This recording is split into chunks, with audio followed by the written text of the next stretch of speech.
What's up, everybody? It's time. Angus, I'm sure, is already in here, and he is. You got a leadoff triple for Francisco Lindor. Juan Soto just grounds out to the shortstop. 1 out. Lindor leads off with a leadoff triple to get this thing underway. Yes, Angus, first cellar dweller accounted for, soccer ambassador, St. Louis fan, Cardinals fan. Yes, I hear you, brother. And already, Stella is on the move. Stella's on the move. 1 second, guys.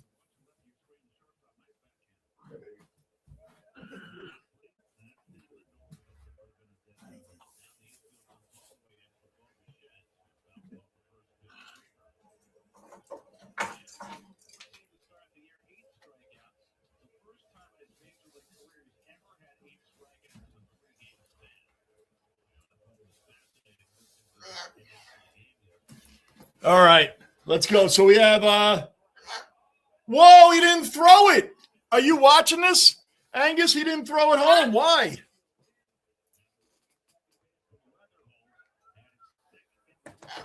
I think he got stuck in his glove. We'll take it. 1-0 Mets. Let me see this play again. I know you're watching it, Angus.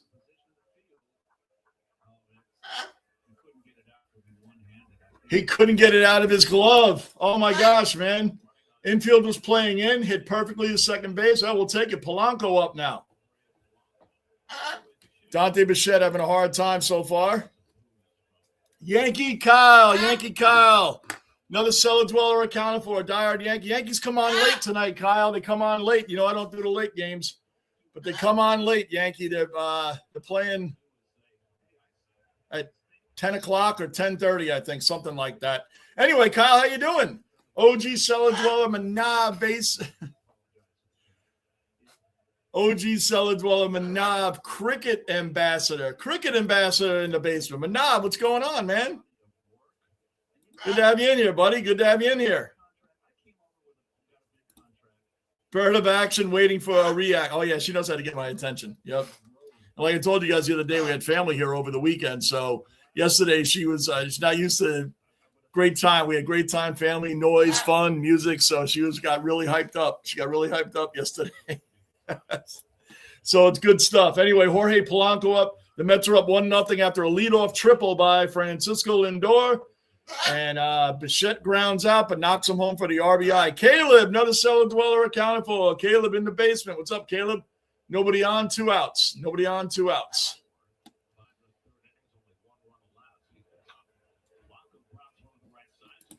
Lamario, another cellar dweller accounted for. Lamario, I certainly am. When they come back to the East Coast, Lamario, I will do Yankee games. You guys know me.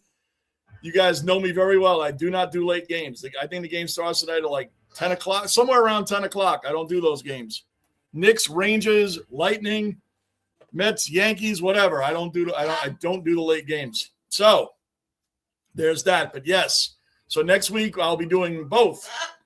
What I'm going to do is whoever has the bigger game this year, that's what we're going to do. So yeah, looking forward on the TV. Radio is like the best way to listen to it also, man. Radio is like the best way to listen to it. The best way to listen to it growing up, Angus. So of all the sports, baseball is the best one to listen to on the radio. Way back, first Aussie dweller accounted for. Way back in the basement. What's going on way back? Blessed to be alive and well. That's right, Kyle. That's what it's all about, man. We're having fun in here. That's what it's all about, my man. That's what it's all about. So, yes, for those that you guys know, I'll do Yankee games also. So don't worry about that. But they're on late. So that's the reason for that. I just can't stay up till 1, 2 in the morning anymore. I can't do it.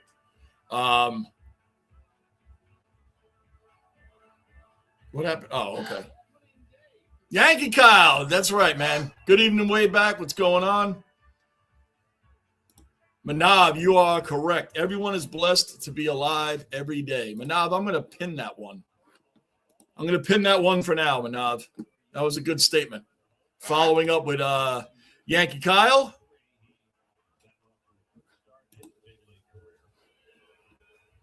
I'll pin it in a minute. I don't know whether my screen's buffering. Clay Holmes on the mound, a former Yankee. And by the way, guys, watching the Mets is like watching the Yankees.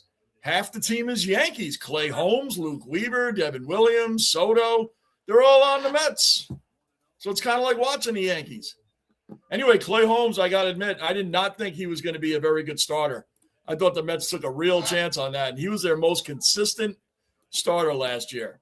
The most consistent starter. Manav.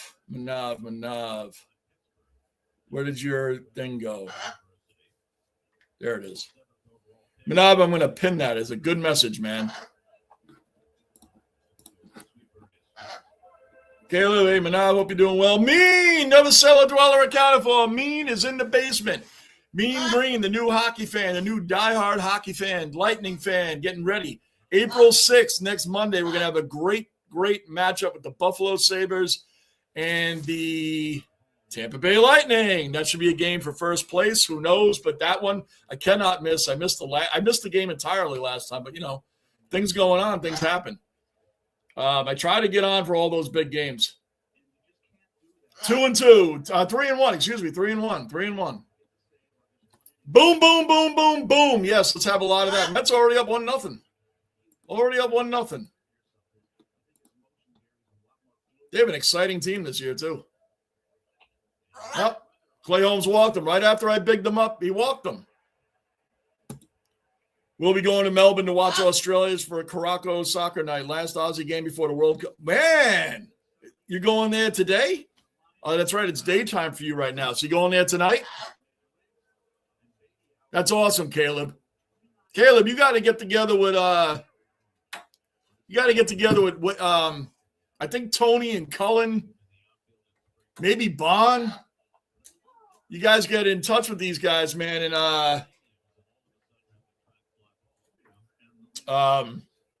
come on. The Rams-Seahawks game, there it is. Couldn't get it out of my brain. The Rams-Seahawks game next year, man. That would be awesome to go see. They're giving you guys a great game, like two great teams. Clay Holmes having problems. 0-2. Got my antenna action going. I'm a bit of a radio. Hey, Angus, you don't have to sell me on that one, man. I always prefer listen. But when I drove trucks, I had no choice but to listen to games. But the best ones to listen to are baseball. Hockey, basketball, football. The best radio games to listen to is baseball. That's just my opinion of all the sports. That's just my opinion. I just love listening to baseball games. And I could still do it. The Yankees are 3-0 right now. Yeah, we'll see how long. Lamario, we always know with the Yankees, they start out hot. This is going to be our year. Then what do we do every summer? We're in here every summer saying what? What happened? The Mets do the same thing. Yankees, what happened? Then August, middle of July, like after the All-Star break, and August is like our worst month. We always are terrible every year in August. It all falls apart. Last year, the Mets were 64 and 40-something, I believe, at the All-Star break. They're like 20. Throw that. Got him. Nice play, Bichette. And then everything fell apart. All they had to do was beat the Marlins. And you're still in the playoffs after a horrendous play in the second half. Couldn't get it done. The Yankees, they start out hot. Remember last year how they pounded the Brewers and everybody's saying they're cheating with those torpedo bats? That was a year ago. Remember that? And the Yankees were just crushing teams in the beginning, and then what happened? So, Lamario, you're right. That is a perfect statement. Perfect statement, Lamario. Schnozzy, snoozy, sneezy. Schnozzy's in the basement. I got a feeling Cody's going to hit his first home run of the season tonight. Do you think he will? Why not? Why not, man? Like I told the guys, man, the Yankees are on late this week, so I'll be doing a lot of the Mets because they're earlier and vice versa. So I want to get on and do games, man, so let's do them. But, yeah, Cody Bellinger's due, man. He's due. What I'm sick of is Aaron Judge is such a great guy, great team leader, great teammate, great with the fans. And he's like, everybody lives and breathes. He's not even the highest paid player. Where does all this hate come from? I really don't understand it. Because all the haters that do all that would love him on their team. I'll never understand it. I don't understand all this hate. Everybody lives and dies on everything he does. If he has a great game, oh, where was that in WBC? Where's that in the postseason? If he has a bad game, they just laugh at him. It's crazy. He can't win. Maybe it's because he's too nice a guy. Manav, Yankee Kyle, how you guys doing? Yep. Yeah, way back. I saw it. I responded back to you, man. I saw it and replied to you, man. That was awesome. What a breakdown way back. That took a lot. That would have taken me forever to type. What a breakdown. What a breakdown, man. That was really cool, man. Really, really cool. Really cool. Runner on second for St. Louis right now. They're in St. Louis. Clay Holmes still on the mound. He was their most, like I said, their most consistent pitcher last year. It's funny seeing Luke Weaver on the Mets. He's taking off. They got him. He's out. Wow, that was terrible. That was a terrible decision, but we'll take it. They're calling a balk on Holmes.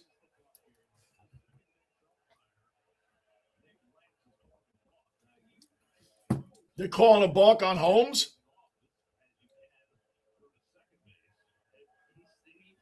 I want to see it. Oh, no, wait, hold on.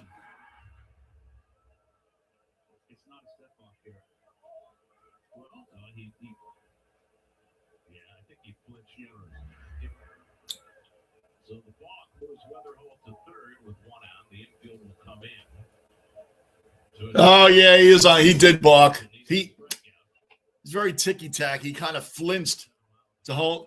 He turned back to home base, kind of flinched, and the guy took off, and then he turned and threw to third, but he had already barely started his motion. It's like an offensive lineman that barely moves, and they call a false start. That's how close that was. That's a base hit. That's going to score a run. 1-1. Tied 1-1. RBI single. Boy, I bigged up Clay Holmes in the beginning of this game. I guess I shouldn't have done that. Cullen, another cellar dweller from Australia in the basement. Cullen's here. What's up, Cullen? How you doing, man? Good to see you in here.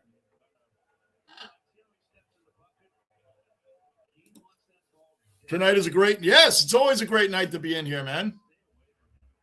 And I've said for years, and I've told a lot of people, I grew up in a New York Mets household. I've always liked the Mets, always liked them. It's a big Darryl Strawberry fan, Piazza, the whole crew. But, Dave Winfield, Don Mattingly really drew my attention to the Yankees. So I've always been a Mets fan, always. I grew up that way, but I'm usually more of a Yankee fan overall, which my father couldn't stand. He grew up a Brooklyn Dodgers fan, diehard Brooklyn Dodgers fan. Back then, they didn't have internet. They had no choice. He became a Mets fan.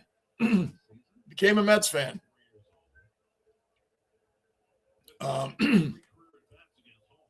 So that's the way that was. And so, if I was going to even think about watching the Yankees, it had to be a time he wasn't home. Because he had the TV when he was home. But the Mets and Yankees were on the same time.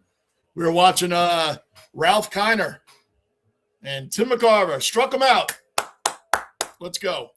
So all good on that. I've said that in here a million times. But we will be doing the Yankee games too. It's just they're on late. They're on late this whole week, which sucks. I hate the West Coast games. I hate them. The Knicks, the Rangers, everybody that goes on the West Coast. I said, I want to do a game tonight, so we're going to do the Mets. Way back as a younger fan, I find it interesting going to the old suburban grounds, what's left of them. It's always nice to go to the old parks. 150,000 people waiting list, but the ground only holds 100,000. Wow. The NFL is sending you guys two big teams. They're not sending you the Jets versus the Browns. I mean, the Rams and Seahawks, that was the NFC Championship game. The winner of that went to the Super Bowl, which was the Seahawks. So, well, that's going to be a great game in Australia, man. Wow.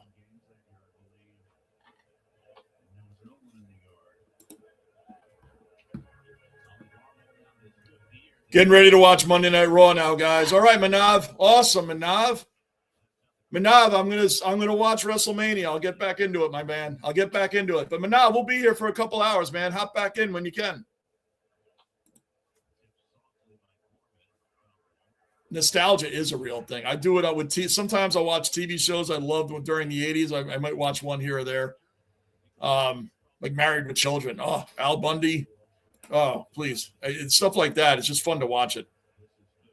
Yeah, but now who is the champ now? I don't even know that. CM Punk is the champ, and SmackDown is Cody Rhodes. The SmackDown champ is Cody Rhodes. Man, Cody Rhodes has had a lot of names over the course of time. Like, remember when he was Stardust, Manav? He was Stardust with his brother Goldust. Remember that? I think that was his worst character, was Stardust. I think that was Cody Rhodes' worst character. He should have never done that. Blacked out here. It's blacked out in St. Louis. The Cardinals are blacked out in St. Louis. That is so ridiculous, man. So ridiculous.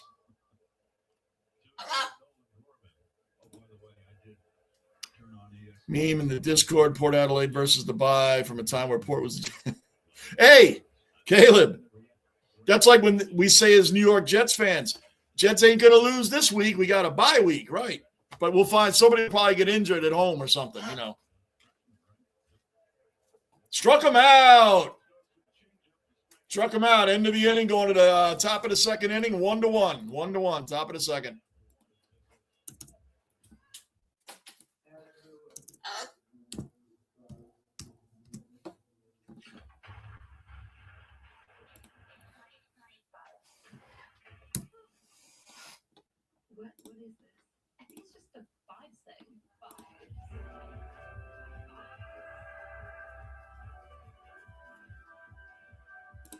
Tony, another Aussie dweller accounted for. Tony's in the base. What's up, Tony? How you doing, man? How's things?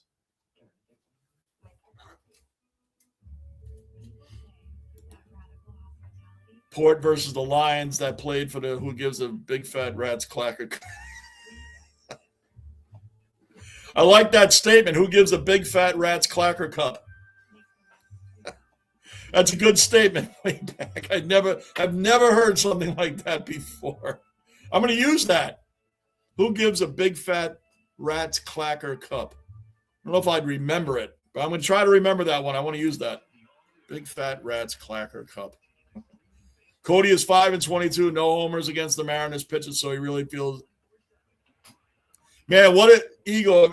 I mean, what a signing! What a signing to bring him back, man. I was worried they're going to let him walk. I really was worried there for a minute because it seems like they don't want to sign anybody. I'm interested in the Weathers pitcher.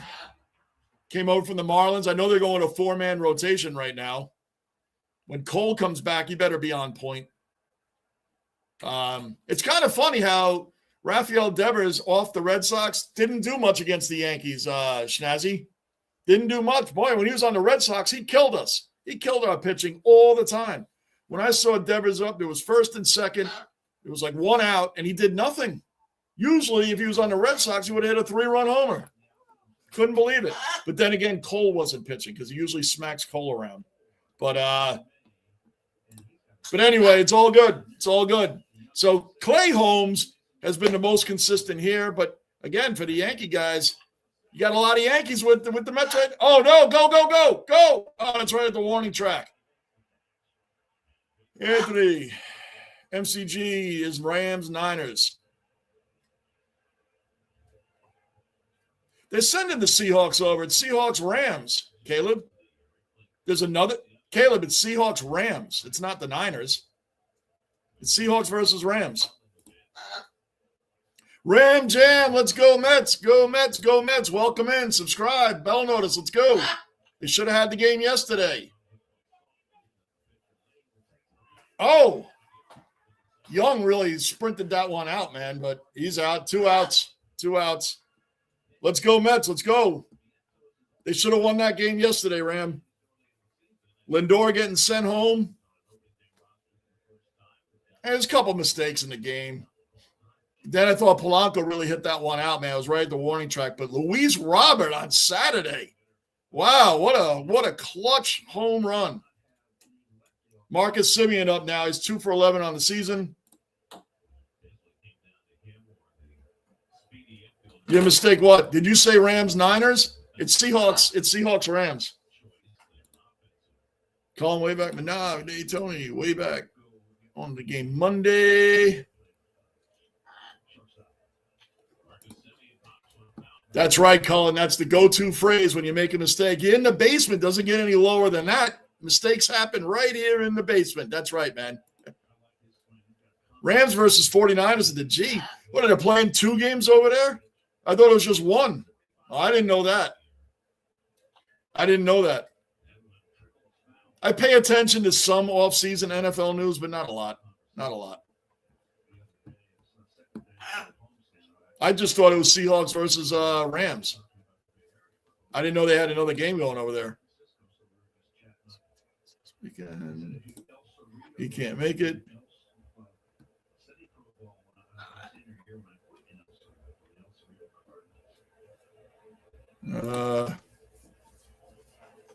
Simeon with a George Springer with back-to-back games with a home run, man. Toronto's coming out the gate strong, man. OG Cellar Dweller, Gunner's accounted for. Basement Bouncer, Buffalo Bills, Buffalo Sabres, Fanatic. Yeah, Gunner, I thought of you when I got the hockey news in today. It came in the mail, and right away I saw the cover. I said, we got to take a picture of this and put it in the Discord. Gunner's going to be happy. The Buffalo Sabres made the cover of the hockey news. I still get the magazine, guys. It's a great magazine. I read it cover to cover. That is cool, man. April 6th, that should be a big game, Buffalo and Tampa. I'm really, you guys know me. If I'm not on, it's for a great reason. I'm really going to be on, though. The older one area is Granny Thursday night. He also made the Vic Country Development Squad. Next 5 months, the league coach has a chance to represent the Vic Country. Carson Benj had a great spring training. He's hitting 100 right now. But again, it's just the start of the season.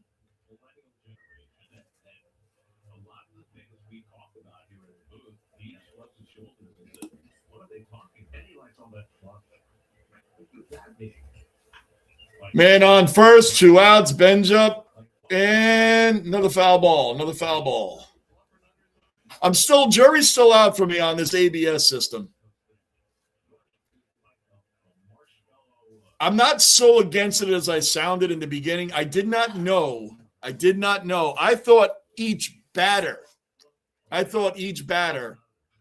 got 2 challenges per batter, or per inning. Excuse me. I thought they had 2 challenges per inning. I was wrong. It's 2 challenges for the entire game on the pitch count, on the strike zone. And if you get it right, you keep your challenge. If you get it wrong, you're down 1. So a lot of these guys I've noticed so far, Benj with a base hit. That's going to send the runner to third easily. Simeon goes to third. Got first and third, 2 outs. So a lot of these guys don't use that challenge. I see a lot of guys accept the strikeout or accept something in the beginning of the game if there's nobody on base. Because if they blow a challenge that early, you might really need that in the 8th or 9th inning. So I'm not going to say I'm totally for it yet, but because I like the human error aspect. I really do like it's human error. It's part of the game.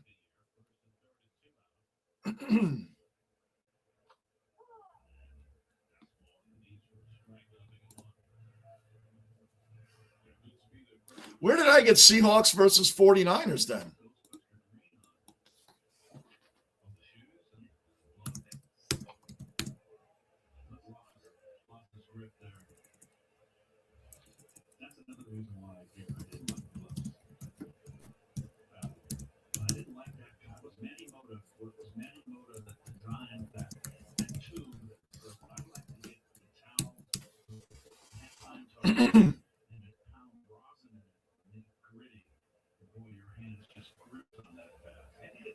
Okay, here we go. Hold on.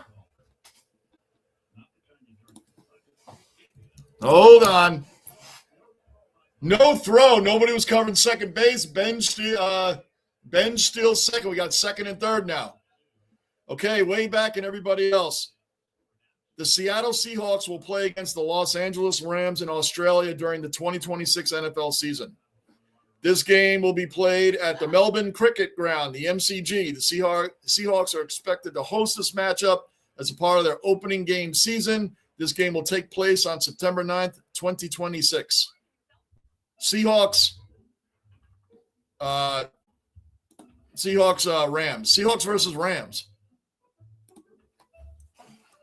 Now, let me check something else. So the Seahawks are definitely playing the Rams on September 9th.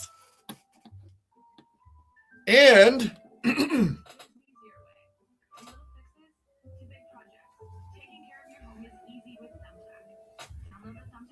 all right, now I'm confused. Now they say the 49ers are scheduled to face the Rams on September 11th. There's no way the Rams are playing on the 9th and the 11th. Did the Seahawks back out? I wonder, did the Seahawks back out? Because it literally, I just read what I read to you guys. I read it right off Google, and we know Google is correct on everything. So, but it does say Seahawks versus Rams September 9th, and then it says 49ers versus Rams September 11th, both at the MCG. There's no way the Rams are playing 2 games in 2 days. So way back, it's weird. You looked at Google. I looked at Google. Google is always right. Everything that Google tells you is right. So this is weird. Magic number for Buffalo, I believe, is 7 points currently. Let's see where we're at right now.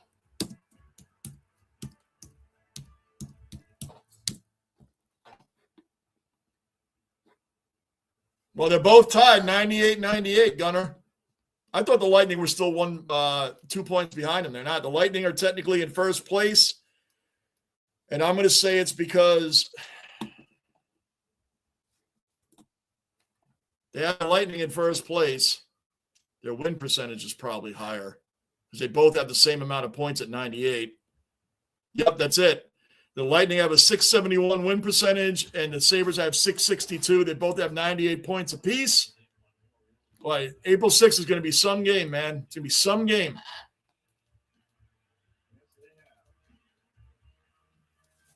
Yeah, that doesn't sound good. At 50,000 people, 150,000 waiting, 150,000 waiting, and there's only 100,000 stadium. And you want to be like right in that 40 to 50-yard line area. I mean, it's great to be by the end zone. The only problem with sitting by the end zone is if the action's at the other end of the field. Jordan Walker up, bottom of the second inning. 1-1.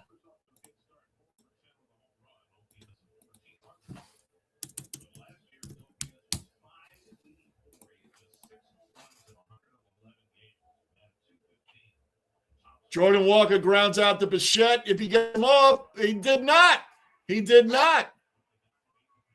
beat out the throw. I knew it. It was a slow roll to third base. He beat it out.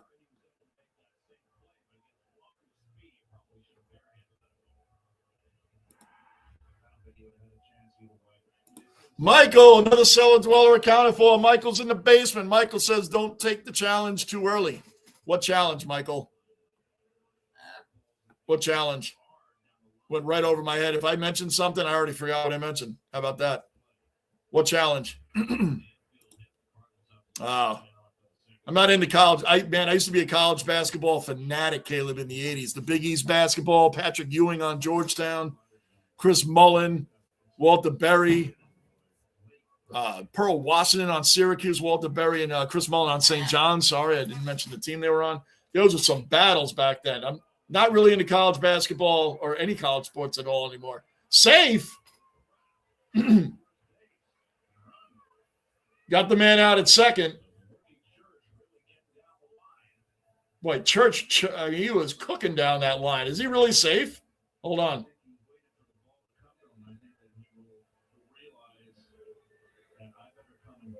Yeah, he's safe. They got a rookie first baseman right now, the Mets, and Keith Hernandez just mentioned. Keith Hernandez, the all-star, like legend Mets first baseman, who commentates all the games. He just said you can't – first base, you can't stand there and let the ball come to you. You got to stretch out and get that ball.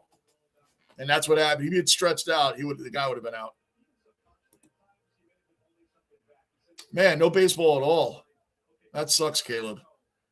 You'll get a lot of the basketball and hockey playoffs though on KO, so that's going to work out quite well, man. I'm ready for the playoffs, man. I just want the playoffs to get going. Both of my teams are in. One isn't. The Rangers, they're not in, but the Lightning and the Knicks are in, and I'm ready to get that going. I do love how quick the new challenge. Yes, I do like that as well, Gunnar. Like I said, you guys remember, I said I hate the pitch clock, the thought of the pitch clock. I don't want it. I don't care about the pitch clock now. The pitch clock works fine. The ABS, when I found out you have 2 challenges a game, I like that. And some of it, the umpires have been good on. But I do like that if you blow that challenge, you lose it for the entire game. So a lot of these guys, unless there's runners on base, a lot of these guys are not challenging in the first few innings of the game. You don't want to lose both your challenges and wish you had them in the ninth. I like that aspect of it. Just don't change it. Leave it where it is. Get rid of Gunnar, what am I going to say? Get rid of what? Get rid of the ghost runner, grounds out to Clay Holmes, throws the first, 2 outs, man on second. Get rid of the ghost runner on second base, the automatic runner in extra innings. Why do we need him now? Why do we need him? We never needed him to begin with. Now you have the pitch clock. The game is sped up, so you don't need this ghost runner. You don't need this guy. I hate it. I'll never like that. I'll never be sold on that. But yes, Gunnar, you know what it is? Like in tennis. Tennis has that type of system. It's quick. Footy, AFL, they look at a review. It's like that. Only the NFL drags their feet. A guy's foot can bounce, and we have to go to 3 commercial breaks, still talk about it. The NFL reviews are an eternity over every other sport.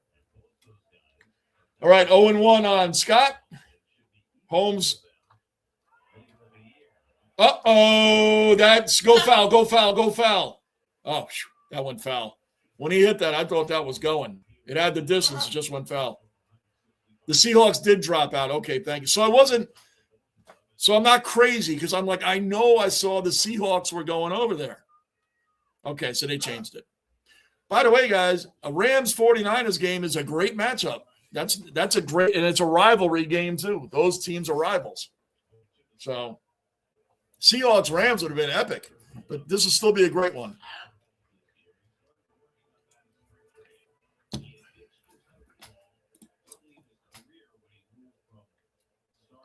think it was rumored to be the Seahawks. It was confirmed. It was September 9th. I looked it up. I love that I got corrected by Tony, who lives in Australia, about what NFL teams and way back, what NFL teams are going to be playing in Australia. So that's why we're in the basement. See, Cullen? In the basement. I love it. Good stuff, guys. Good stuff. Chat GBT. I have not used that yet way back. I've heard about it, but I have not used that. So it's Rams 9 way back. I got all of Australia. The Australian dwellers have corrected me on my own sport. Yes, okay. I don't have any white flags here, but I'll wave. I surrender. Okay. Good stuff. Yeah. And man, Seattle from Australia is a bit of a trip, I would imagine. And Google we trust. Yes, they're always right. That's right. They're always correct. You never question Google. All right, bottom of the second inning. Sabres at Rangers, April 8th. That's going to be – the Rangers are going to get destroyed. How uninspiring are the Rangers again, Michael? 2 years ago, we were the President's Trophy. 4 years ago, we were in the Eastern Conference Finals versus Tampa Bay with a 2-0 lead. 2-0 lead, and then lose the rest of them, 4 in a row. But we were like, hey, the Rangers are a younger team. Tampa Bay was the back-to-back champions at that point. Okay, we can accept that. Gerard Gallant, remember? Then we had the kid line that we were all fascinated by. Hedel, Kakko, Lafreniere. Then that did away, and then Peter Laviolette comes in, President's Trophy winner. The next year, don't even make the playoffs. This year, Mike Sullivan, don't make the playoffs. Team's a mess outside of Igor. The team is a mess. It's a mess. It's really disheartening, man. The Rangers, you know, that's why, like I told you guys, I lived in Tampa for 13, 14 years. Lightning grew on me. The Rangers are always my number one, but, man, the Lightning are my 1A. I really got into them, man, going to their games. So there's that. What a disappointing – man, thank goodness for the Knicks. Thank goodness for the Knicks that this winter wasn't a total disaster. Jays appear to be doing a bullpen game tonight for pitchers. Makes sense. Yeah, why not? 50 combined strikeouts against the A's in 3 – was it the A's or the Twins? It was the A's, right? They played the A's. Yeah, Dylan Cease, that was a huge pickup. Huge pickup.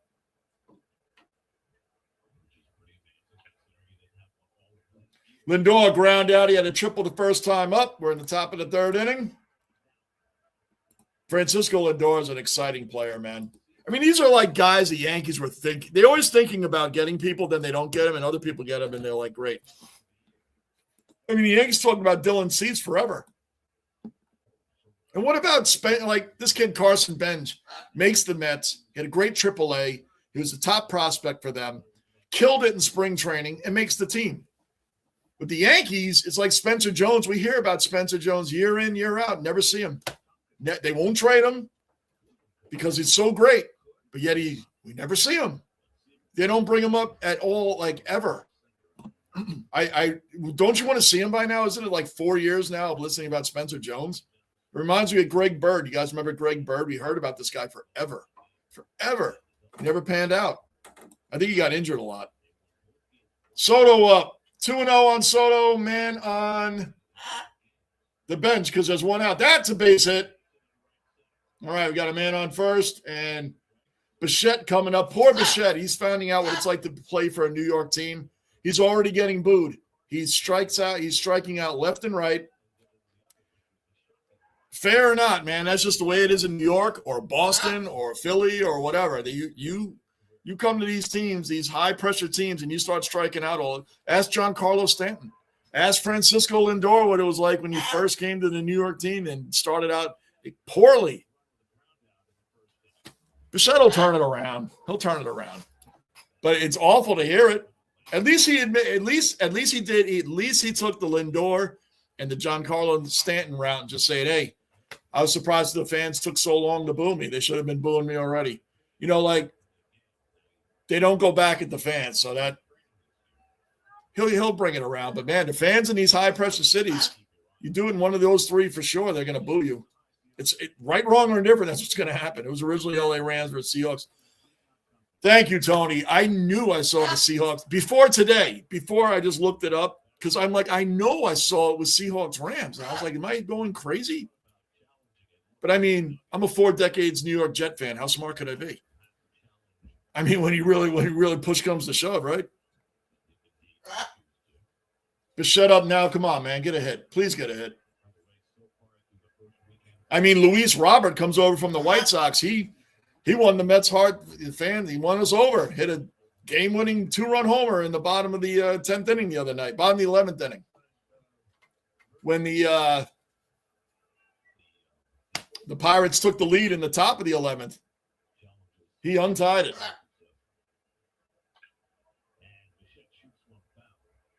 Bichette will be all right, man. He's just, it's just a welcome to New York, man. Glad we cleared that up. Yes, Cullen. That was good. That took up a big part of it, and I had to be, like I said, Cullen, I love it. I give credit where credit's due. The Australians corrected me on my own sport. It all happens in the basement. Anything goes. Anything goes.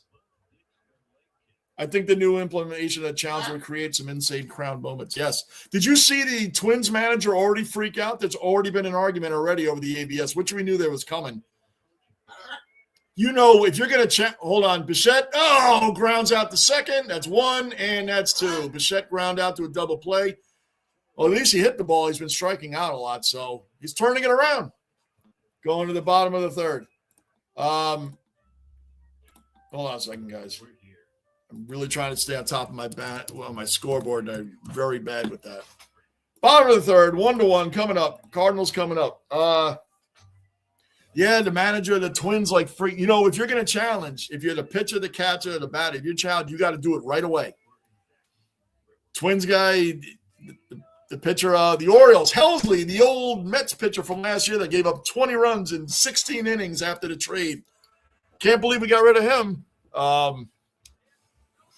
He challenged, like, not within the time, and the umpire gave it to him. And a run happened or whatever else. The Twins manager had a stroke. A lot of this stuff is going to happen, guys. A lot of this stuff is going to happen.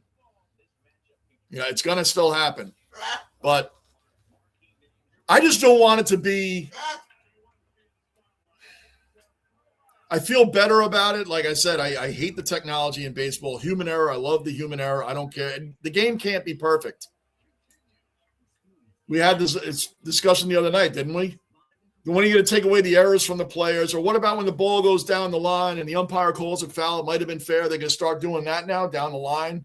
I know they do it for home runs. I get the home run thing, but, I mean, when does it stop? Like, the door has been opened. And it's all because of betting, guys. This is all because of all the betting craze that is out there. Do you guys remember when leagues used to be hell-bent against, we're not associated with betting. We're not associated with this stuff that's out of our hands. We don't do it. Now it's on, hey, yo, we're in the third inning. You might not have bet on the game. That's okay. You can still bet on this inning. Who gets the next home run? Who gets this? Who gets that? Even when they show commercials of people in bars now. In bars. Not rooting on their team. They're rooting on their bets. They're rooting on their bets. You see these commercials. They're not rooting for their team anymore. They're rooting on who they bet for. Man, talk about getting addictions right into gear. And then they had the little thing at the bottom. Hey, if you have a gambling problem, come on. I know, Stella. It is crazy. It's going to create some big moments, Schnazzy. 1-1 bottom of the third. 0-2 on Weatherholt right now. Holmes has got up to about 40 pitches. Jays have allowed, oh, boy. Bad errors, Gunner, bad errors are like understandable errors.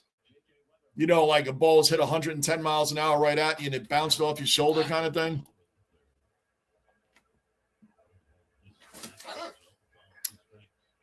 Scott, what's going on, Scott?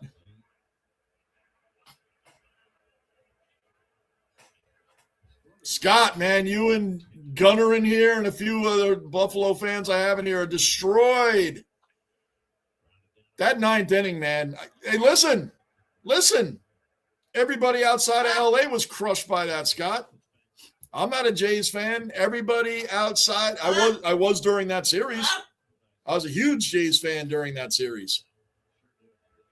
That was crushing. You had the game. And then the hit, the cat, whatever. It happened, man. Everybody hates the Dodgers now. It's just weird to me. I got a lot of weird, like a lot of hypocrisy between the same media and the same fans that hate on Kevin Durant and LeBron. Oh, they always get to these hyped up teams and these can't lose teams and big threes and all this. Yet everybody on the Dodgers collectively came together, had this super team. The media loves them. The media goes on and on and on about how great they are and how great this is for baseball and all this. But KD, these are the bad guys. I'm saying stick with the same program. It's still a super team. It's a super team. I thought the All-Star game this year, the All-Star game should be Team USA versus the Dodgers. They always say they want all All-Star games in all these leagues, like the Four Nations and even NBA versus the world. That was great. The old guys versus the young guys. These guys played. That means something. They want All-Star games to mean something. Have Team USA versus the Dodgers in the All-Star game. You think people aren't going to watch that? Everybody's watching that. Good to see you in here, Scott, by the way. Hope all's going well for you, man. 1-1, bottom of the third, one out. Herrera up. Batter number 2 in St. Louis order. Herrera up. He's 0 for 1 today. Clay Holmes, like I said, I never thought he would work out as a starter. He was their most consistent starter last year, and he's been pretty good. Right after I said that, though, earlier, he gave up a run right away. Wait a minute. Watch a long Box Hill game.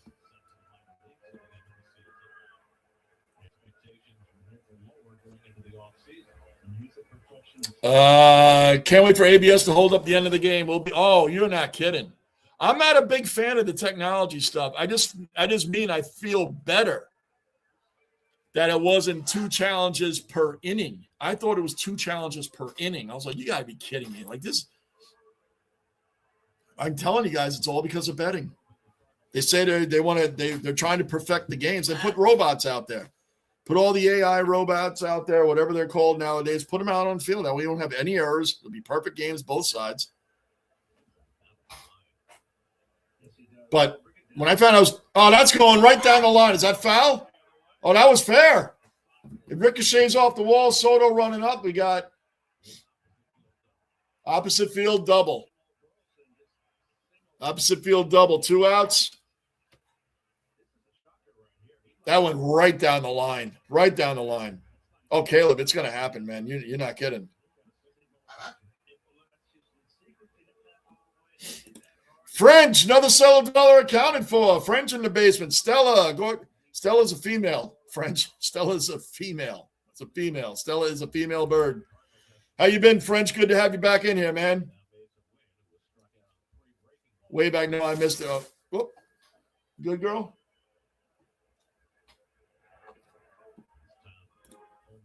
Bo's going to be fine. Yeah, I was surprised. I was honestly surprised the Jays let him go. And then the Phillies all, were all like, hey, we got Bo Bichette. And the Mets swooped in, dropped some more money down and took him. He's already gotten booed a little bit, Scott, because he's striking out a lot. But he'll be fine. It's typical, typical big market team, New York. Like I was saying earlier, New York, Boston, Philly.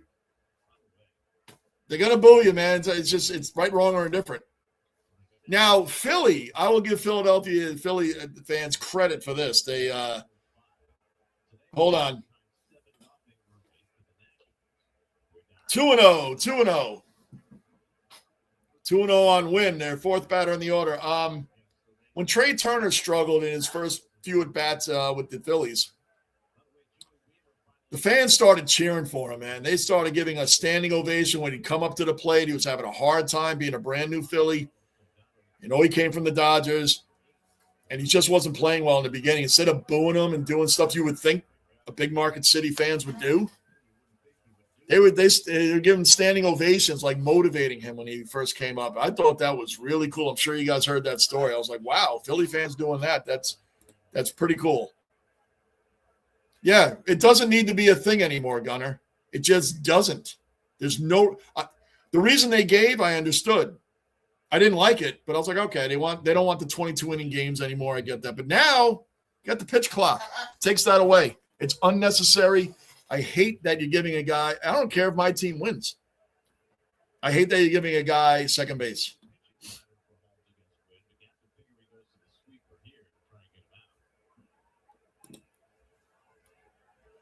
Slumby, another cellar dweller accounted for. Slumby in the basement.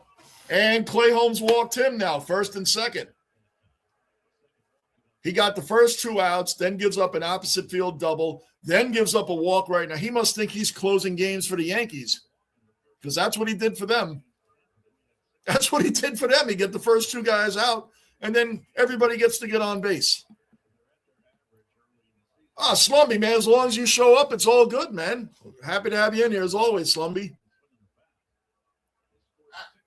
It's always been annoying. That is one I will not bend on. I might come out like a bull in a china shop over these new rules and the pit. You guys heard my pitch clock soapbox sermon about how much I was going to hate it and all that. And then, hey, the pitch clock doesn't bother me at all. I always come out real negative about all these moves and because I'm an old school sports guy, man. It takes a while for us guys to bend to this stuff, but so far, jury's out on ABS with me, but hey, that's a move away from I hate it. Because I misunderstood. Believe it or not, I misread something. 2 per game, Johnny, not 2 per inning. Somebody in here told me that. And I forget who it was, but someone said it's not 2 per inning, it's 2 per game. But, technically it's more than that if you keep getting your challenges right. So, yes, Gunner and Caleb and everybody else. I don't know anybody that likes the Ghost Runner. I have not met anybody that thinks this is a great idea. But they did it for the casual fan, too. The casual fan complained that the games were too long. No, it goes to extra innings. It takes, well, then you don't like the game then. You don't like the game. Then just don't watch the game. If you're a fan, you'll like the extra inning drama. Yes. Outside of us, the Mariner-Yankee game, everybody that's been with me for a few years, we did that game. That was a long game, and we were at the point. I was new. Remember, I was new doing lives, and I was like, man, if I turn this game off, these guys are gonna they're never gonna come back. I was happy to have a steady amount of people in here, but I thought you all were gonna leave if I turned it off. Meanwhile, everybody we didn't care if the Mariners won at that point, but 9 out of 10 times. Oh, Ghost Runner means way back. Ghost Runner means if the game goes to the 10th inning, we're now going to extra innings. The last batter that got out now gets to be the runner on second base automatically. He's in scoring position automatically. He didn't earn his way on base. That's why they call him a ghost runner, because he didn't earn his way on base. Ground out to first base, flips over to Holmes, they're out of the inning. That's all it means. The last guy that got out, the next time they come up to bat, he's the runner on second base. That's how they do it. It's awful because you're getting on for free. You're getting on for free. So we call it a ghost runner because he's not supposed to be there. Technically, way back, it's called the automatic runner, but us old-timers, us old-school fans call him the ghost runner because he's not supposed to be there. Right? Video reviews have changed soccer more than any other sport. Yes, they have. Amen. It sure has. It sure has. And it's really ticky-tacky stuff because everybody in soccer is an Academy Award winner. If you guys need someone to fall down in a movie or look like they got shot and hit 5 different times by bullets or shredded their ACL like through a cheese grater, these guys are your guy. You should have these guys in movies. They're better actors than wrestlers. They're better actors than wrestlers at faking an injury. My goodness. See a guy go down, you think his knee is you think the cartilage of his knee is just crumbling all down in his body.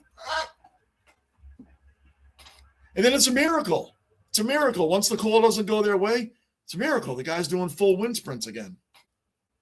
I agree with you on that, Angus. So there you go, Angus. Yep. And the guy automatically gets to go there. Way back. It's awful. Cullen, thanks for asking. Yes. Cullen is usually the one that asks a lot of questions. You guys, just ask away. And if you guys want to know anything more about the football game in Australia, ask them. Apparently, I don't know anything about what's going on with the game in Australia. VAR in football is terrible. Yes, it is. Takes the spontaneous nature of the – right, it takes it away. And again, Michael, my personal opinion is because of the rise of the betting apps. And everybody's betting. And everybody, hey, man, I shouldn't have lost it. And we lost this. And listen, once the higher-ups or whoever it is that controls all this stuff, when they start losing on betting, rule changes. I don't bet. But I guarantee you that's the reason. Same reason why the NFL doesn't hit like they used to. Now, they say the NHL hockey has the same rules as football. Yes, but the refs don't call the shoulder-to-chest legal hit even if the guy gets blasted. It's just different. And I believe it's all because of fantasy leagues and betting. I don't do any of that stuff, and I never will. 100%, Michael. I agree with you 100%. Absolutely.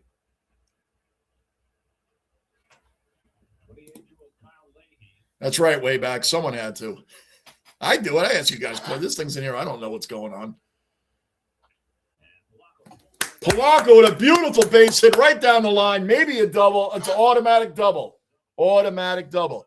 Now, what that means, guys, if the ball gets hit in play and goes over the wall, gets hit in play but goes over the wall, you automatically get to go to second base. So that's an automatic double.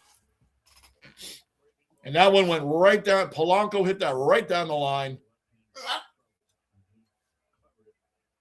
Went right into second base. Right into the stands. He's at second base. Rangers are a huge – oh, man. What a disgrace. It's like I was wondering last year why Sam Rosen and then, surprisingly, Michael, Joe Micheletti And I think Micheletti and Rosen probably both knew Micheletti was also going to retire. But Micheletti, I mean, what a classy move to let Rosen get all the accolades for the 40 years. And I believe Micheletti was with him for 25. That is a fly. No, that's not going to the gap. He flew out the left. Runner stays on second. So I was like, man, why is Rosen not coming back for the 100th year? It's like, did he see this coming, or he wanted to retire at his 40th year, that round number? What a disgrace. And I like Mike Sullivan. I think he's the right coach. I just think that Chris Drury has everybody disgruntled in that locker room. Because look at Panarin, Michael. Panarin would not take a 2-year deal from the Rangers, but he took a 2-year deal from the Kings. How badly did he want off the team? And Panarin, I have his jersey. He's one of my favorite Rangers of all time. Like, I love Temi Panarin. But he wouldn't. He refused the 2-year deal here. Accepted a trade to the Kings and took a 2-year deal with them. And I really believe Drury, when he first came here, ran a great team. We made the Eastern Conference Finals. It seemed like this guy was making all the right moves. Then last couple of years, he pissed off Trouba, pissed off Kreider, Chris Kreider. Oh, it's become a mess, Michael, and I don't blame Mike Sullivan. We got the right head coach.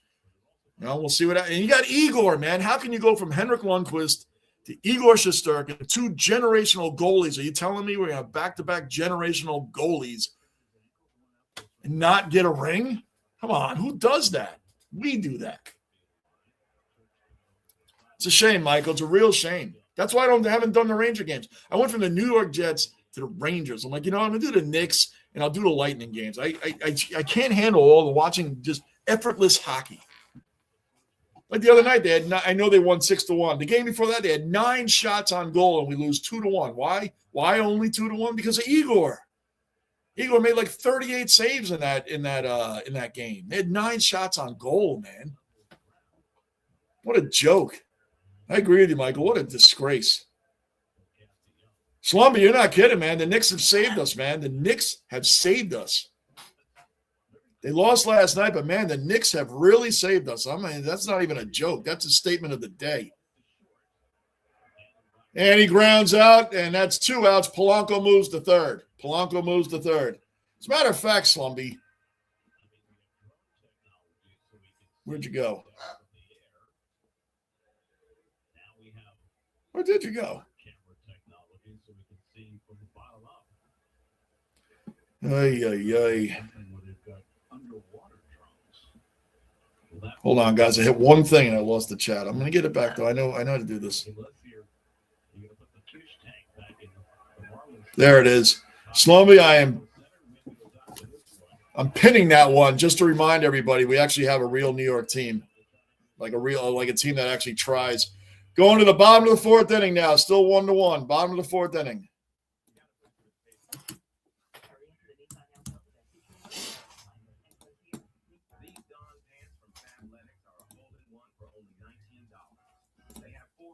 Yep, I get why Johnny doesn't like it. Yeah. Why do you get a free runner on second base? And now it's not justifiable anymore. They tried to justify it. Now it's not justifiable anymore. Greg Bird has actually spent the past U.S. winners with the Melbourne Aces. Funny. Really? I didn't know that. It's one thing that the Yankees do.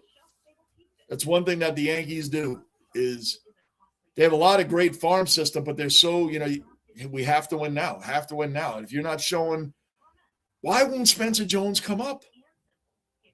Why won't he come up? Oswaldo Cabrera is a great utility player. He's in the minor leagues. He'd be Oswaldo, Jason Dominguez, who have played on the real Yankees. Spencer Jones hasn't yet. So I'm just going to use these 2 as an example. These 2 would be starting. These 2 would be in a dugout on 85% of the teams, right? In the league. Cabrera and Dominguez. Cabrera can play every position except pitcher and catcher. He can play every other position. That is a valuable piece. And he plays the positions well. Valuable piece.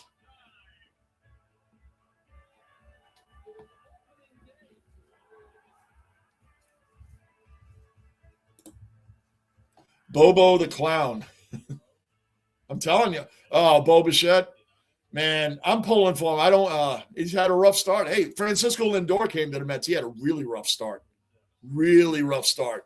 He turned it around. Giancarlo Stanton with the Yankees. Remember, it was barely the second week. He already struck out 5 times in like 8 at bats or whatever it was. I'm close. He was getting booed in the on deck circle.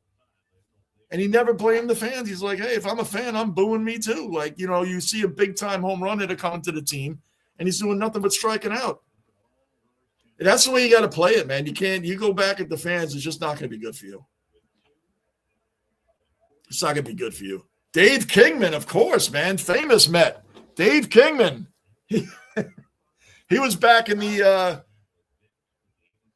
Rusty Staub, like those days, the Rusty Staub days, Michael. Of course I remember Kingman. Rusty Staub, and I think my very first Mets game, Michael, was the year. You want to know a name? My very first Mets game my father took me to was the year the Mets traded and got George Foster from the Reds, from the Big Red Machine, when George Foster came to the Mets. And he was not very good for the Mets. He was an awesome player for the Reds. That's how far back I go with it, Michael. Tony, are you guys on the waiting list?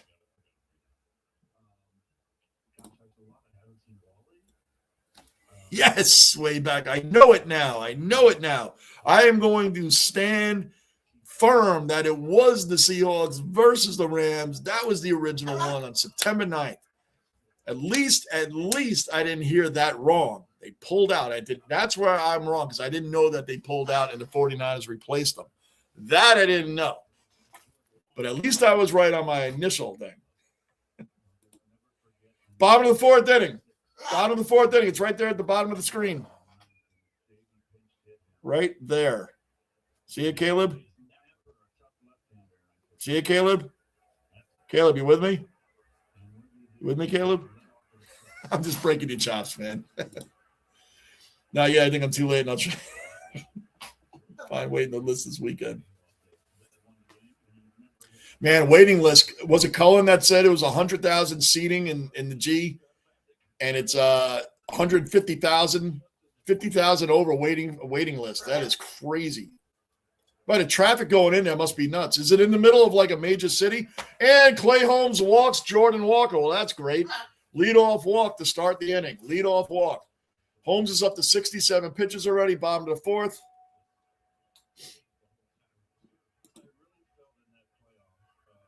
Yeah, that's right. That's right. It's like having him halfway down the field. That's right, with nobody allowed to cover him. Ridiculous. You sure do, Michael. You live and die with it, man. That's it. You live and die with it. That is the way it goes, man, 100%. And, Michael, I have the 100-year Rangers anniversary jersey. I have it. It's Mika Zibanejad. I have the 100-year jersey. And when I see that 100-year jersey, I'm like, wow, what a 100th year. Oh, no, that's back. Warning track. Oh, he caught it. Good. Whew. I thought he got all that one. So Luis Robert is not in the game, and we got Jared Young out there, another young player for the Mets.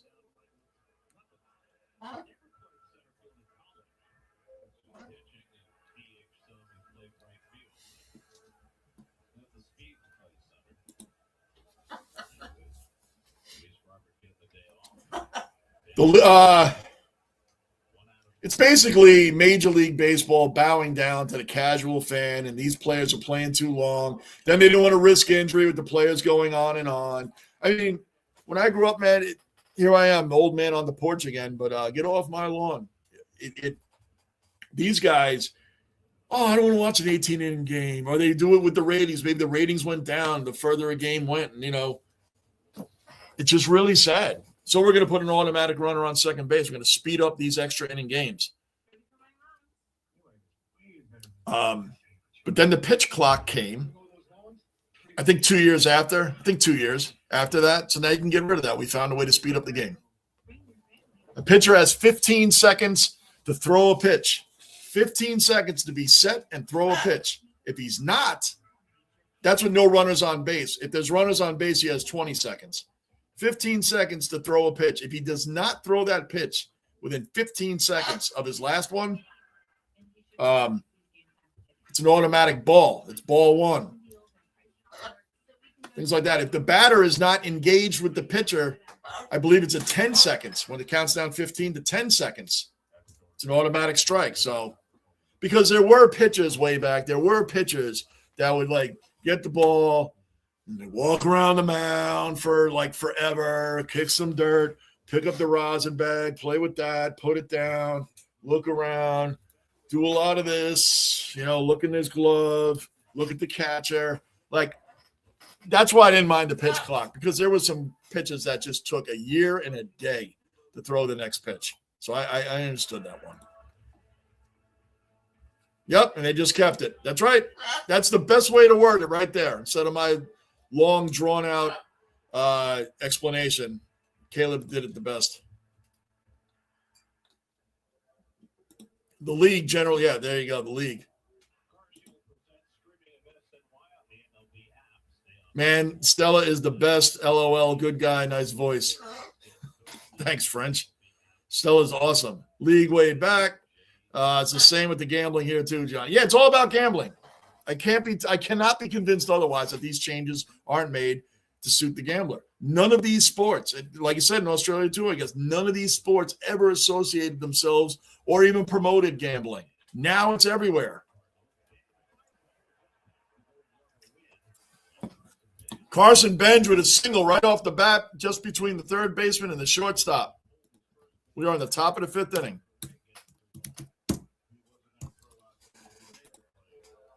Even if he made a great attempt, but he missed it. Happens every extra inning. Every game, if there goes to extra, like we were in extra innings the other night, way back. Remember, I had family here, and I had to go. That night, we made it to the 10th inning. Automatic runner on second base. Now, the home team has last at bats way back.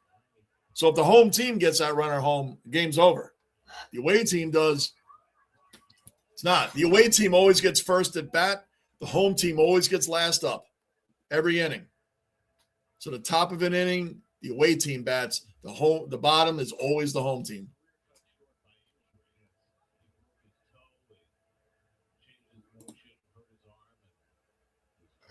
Wow, really? I didn't know that.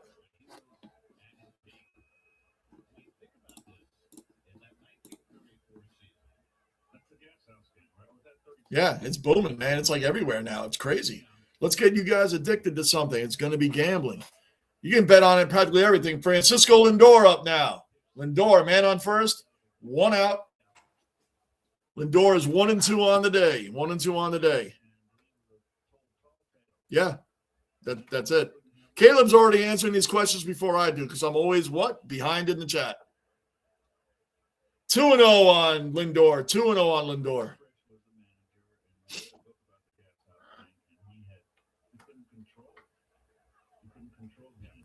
Oh, yeah, the state of origin game. That's the first time I had heard of that. Well, it's only my 4th season with the footy. Lindor takes a strike right down the middle. 2-2. 2-1, excuse me, 2-1. Only 160 to go. You're right, Michael. That's why I laughed when the media was crushing Aaron Judge. Like, 0-4, 4 strikeouts. Ha, ha, ha. Ha, ha, ha. It's like, dude, it's game 1. It's game 1.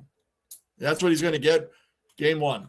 He hit a home run in spring training after the WBC was over. Where was this in the Does anybody remember anybody being this into the WBC in any other year besides this year?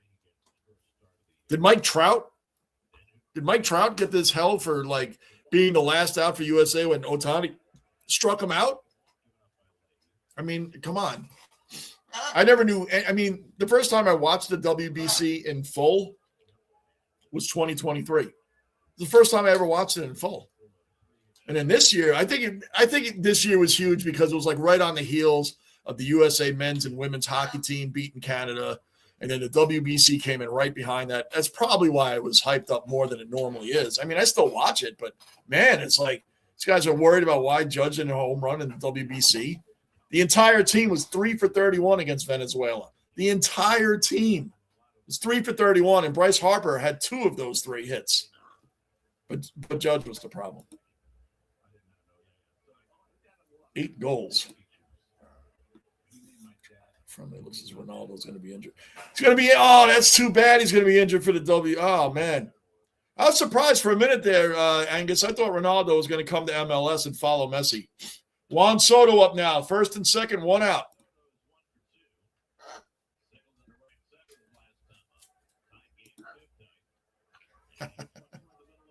Colin, are you back now? That's probably right. Oh, no, not a double play. You didn't get that. Soto beat it out the first. You got first and third now with 2 outs. First and third with 2 outs. I like that one. That's a good one because it's very accurate. That was very accurate, Colin. Very accurate. But hey, guys, you should appreciate that I take forever in the chat because you guys take the time to type, put in your comments, and you guys have supported the channel. So, of course, I'm going to check it out. First and third, 2 out, Bichette up. Desperately needs a big hit. Desperately needs a big hit. He is 0 for 7 with runners in scoring possession on the season, but he has 2 RBIs from sacrifice flies. He desperately needs, let's go for a 3-run homer. Right now, just getting a guy in and a hit would be grateful enough. And he did it! Bichette did it. He got a run in. There you go. There you go.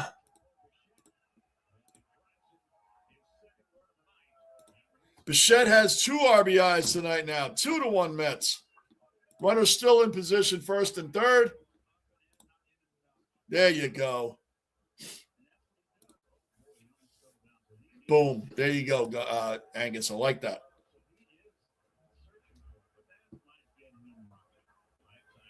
I'm going to pin that one, Angus. That's exactly what it is right there. Automated BS. Ghost runner would work past like 16 innings. Yeah, Slumby, you know what? You know what? There's an idea. How about if you get to the 16th inning, then you can put the runner on second. There you go. There you go, Slumby. That's an idea. Why not that? I'd even accept that.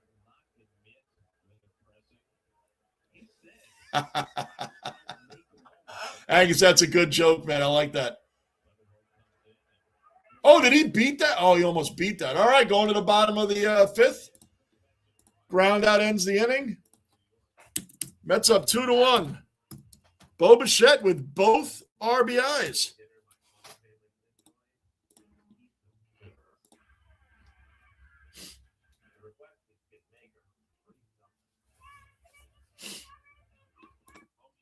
Yank on the footy. LeBron James will make a terrific soccer player. A lot of people flop in the NBA. Yank on the footy. A lot of people, and welcome into the basement, a lot of people flop in basketball. LeBron James is a generational player. That's why 20 cricket was invented, to get a quick game result. It's more intense, and the crowd attention span is a lot shorter these days. That's true way back. And I don't know anything about cricket. What I'm talking about is that last statement you made. The crowd attention span is a lot shorter these days. And that also has a lot to do with it. People don't sit there and watch these games. They don't want to watch whole games. But it does go into the fantasy aspect. People watch players.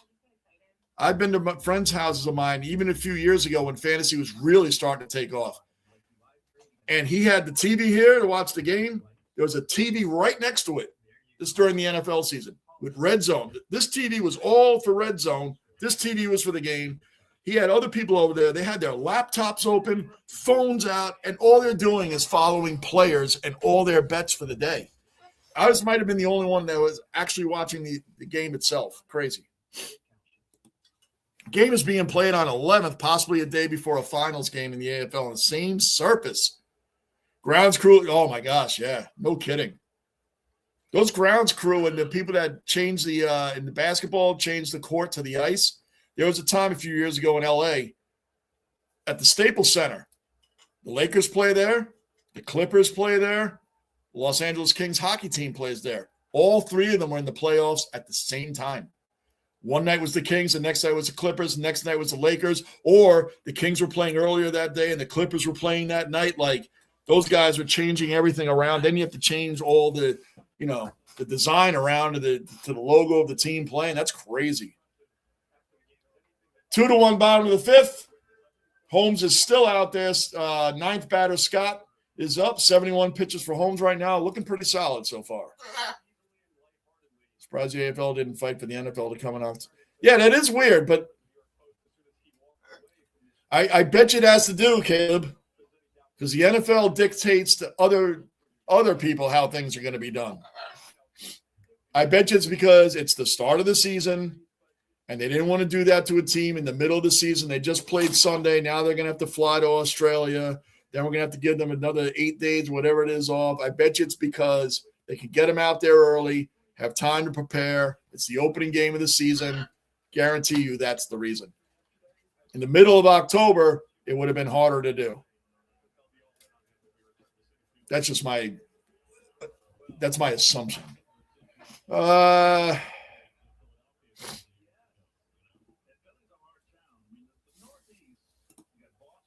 Right. Schnazzy, I am waiting. I am desperately waiting for the person. I've never met anybody in here or on the or in my personal life, like my personal friends. I don't know one person that says, man, that ghost runner is money. I know people that were like myself with the pitch clock. All us older guys, oh, we hate this, but now we all like it. So I don't know anybody that is like, but I do like Slumby's idea, Schnazzy.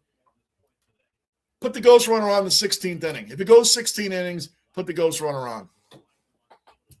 That one I could like even kind of understand, but not right off the bat.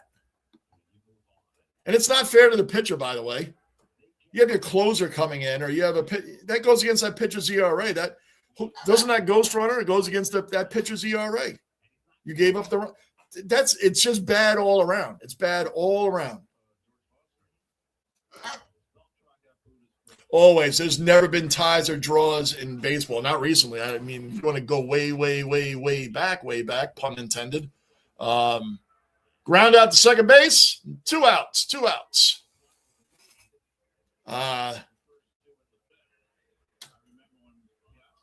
Outside, there's never been ties or draws in baseball. If there's a tie game and there's a thunderstorm, rainstorm, whatever, they'll match it up later on. Later on, this when the two teams meet again. If they're in the middle of a series, they'll do a doubleheader. If it's beyond the 5th inning, they'll call the game to, it just becomes about, I don't want to over-explain stuff, man. I'm just telling you that there's never been a draw or a tie in baseball. Michael, I hope not, man. I really hope not. I want the salary cap. We're fans of big market teams, right? I want the salary cap. If they go on strike for that, it's going to be like hockey, Michael, in 2005. We didn't have an entire season in 2005. And what happened when they came? I know the salary wasn't the main thing, but it was part of it. And guess what? When they came back, what happened? There was salary cap. The players are not going to outlast the billionaire owners. They're not. And not every player is a multimillionaire. They're not going to outlast it. Like Oswaldo Cabrera, for instance, gets paid like $800. Not that this, like, who wouldn't take $800,000 a year? It's a lot of money, but in baseball time, then if you're not getting paid for a couple of years, who knows what like their lifestyle is? So that salary cap is going to happen. It's going to happen. They just need to and baseball does not need any more people losing. There's fans that they lost after that strike in 94. Halfway through the season, they go on strike, no World Series, then the steroid era, and all this other stuff, man. They just Houston Astros cheating scandal, everything that's been going on, and then you're going to pull an entire season from the fans? Because these fans already look at them like these guys make ridiculous amounts of money. Ridiculous. You know what it's like to go to a Yankee game or a Mets game or a Red Sox game, Phillies. I'm just naming all the big market, maybe probably LA, right? The Dodgers.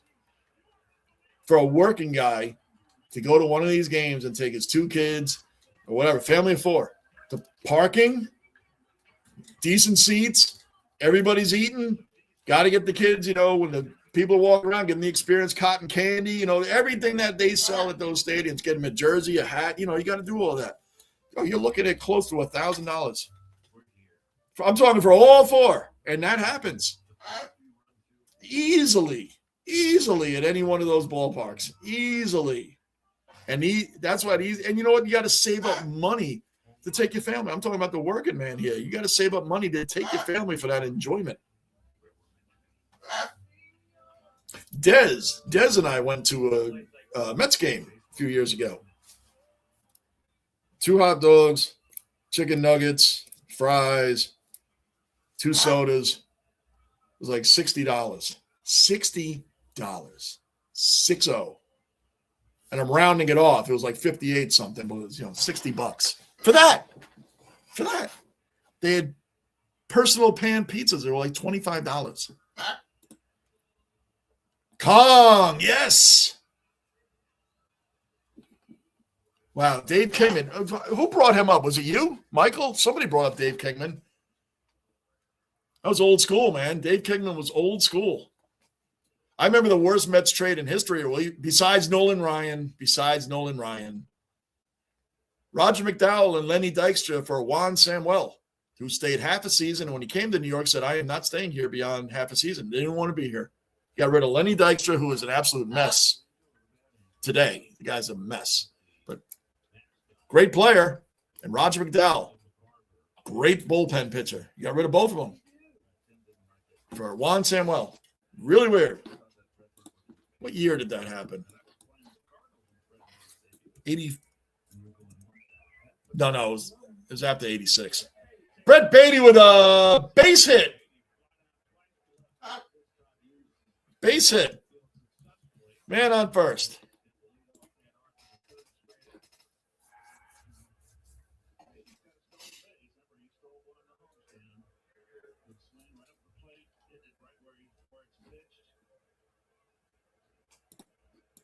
It was 87. But anyway, the whole point was Juan Samuel didn't even want to be here. That was a weird trade. Bottom of the 5th inning. The top of the 6th inning. Oh, wow. I got behind. See? All right. Top of the 6th. Let me get back on the ball. Right after I was doing that to Caleb, I'm not even keeping up now. I gotta take my joke back from Caleb. Whew, he was going for the fences on that one, Young. Anyway, he missed it. Strike 2. Man on first. Nobody out. Felix Milan.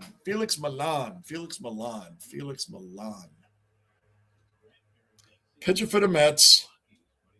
Man, I was young then, man. Wasn't he early 80s?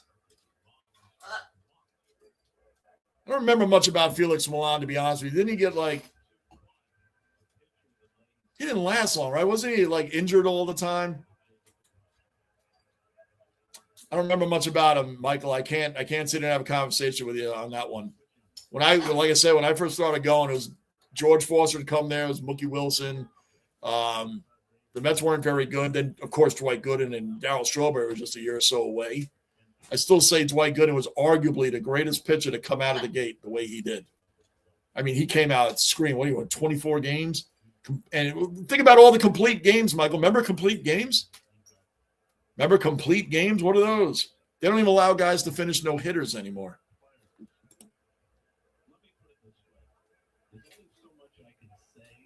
I think you put the bar on the second after I asked what inning. Just saying baseball, tip your cap. Touche, Caleb. Touche. Full count on Young. 6 batter in the order. 2-1, top of the 6th. Leahy's up to 78 pitches for the Cardinals right. This has been a good game.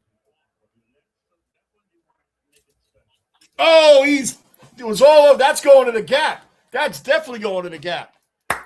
Go, Beatty, go. Go home. Oh, no, he made it to third. All right. I'd be a very bad third base coach. Oh, he did go home. Boom, he did go home. Boom, boom, boom, boom, boom. Yes, Stella. Yes, 3-1. That was a bullet, all right, man. He smacked that right off the meat of the bat. Bang. That was perfect. Leahy tried to get one right past him, and it did not work. That went right in the gap between the center and right fielder. Beautiful. Back-to-back hits now. 3-1 Mets. Let's go. Let's go.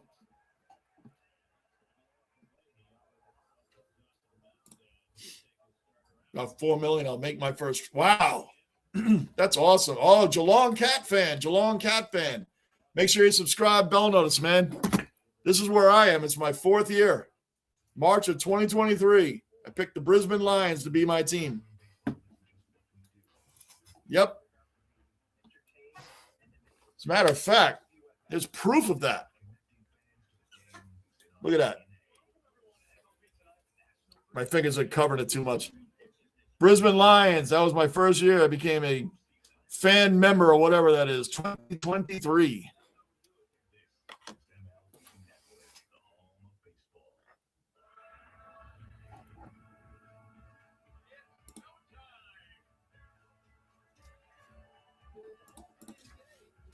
Cullen's back. Cullen, you probably been back. I went right past it, man. I didn't even see it.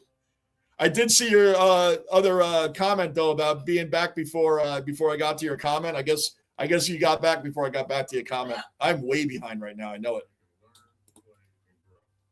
No, not yet. In the future, Caleb. We're definitely going to make a trip, man. I promise you.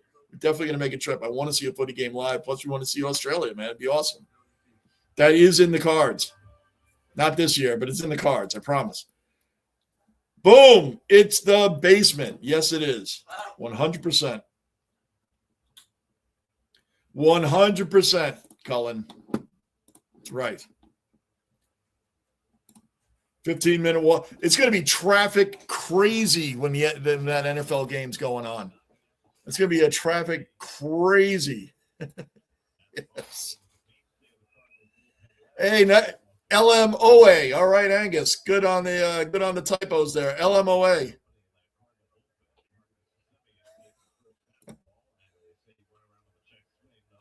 Everything has to be now. You're right. They don't have the attention span. People that get in even fun sports debates, they read a headline and just run with it. They don't even look into it at all.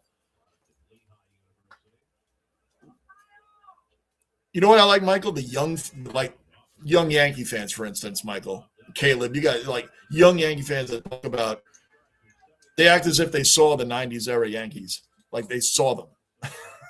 They haven't.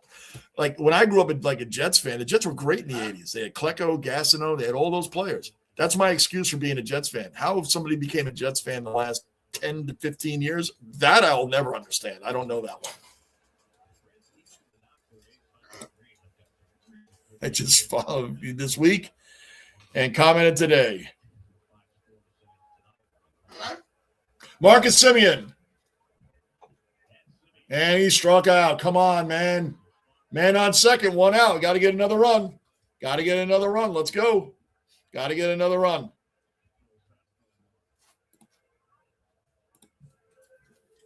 Three to one, top of the sixth. Mets up 3-1. We need more.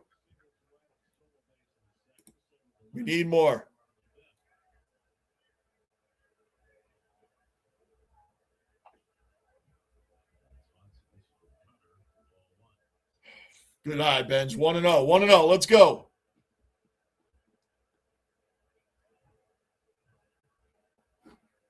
Hey, Yank on the footy. I just subscribed to you, man. I'm looking at your channel right now. Good stuff, man. Good stuff. I just subscribed to you, buddy. Appreciate you being in here as well, man. Going to stay in Melbourne for the most part, but we're making lots of trips to Geelong. With my podcast, I've been great many friends throughout Australia. That's awesome, man. Good stuff. I love the footy, and I just got into it. Like I said, it's my 4th season. 2023 was my first. What a great game. I was sold on the Specky. I was completely sold once I saw the Specky. Or the Screamer. Told I should be calling it the Screamer.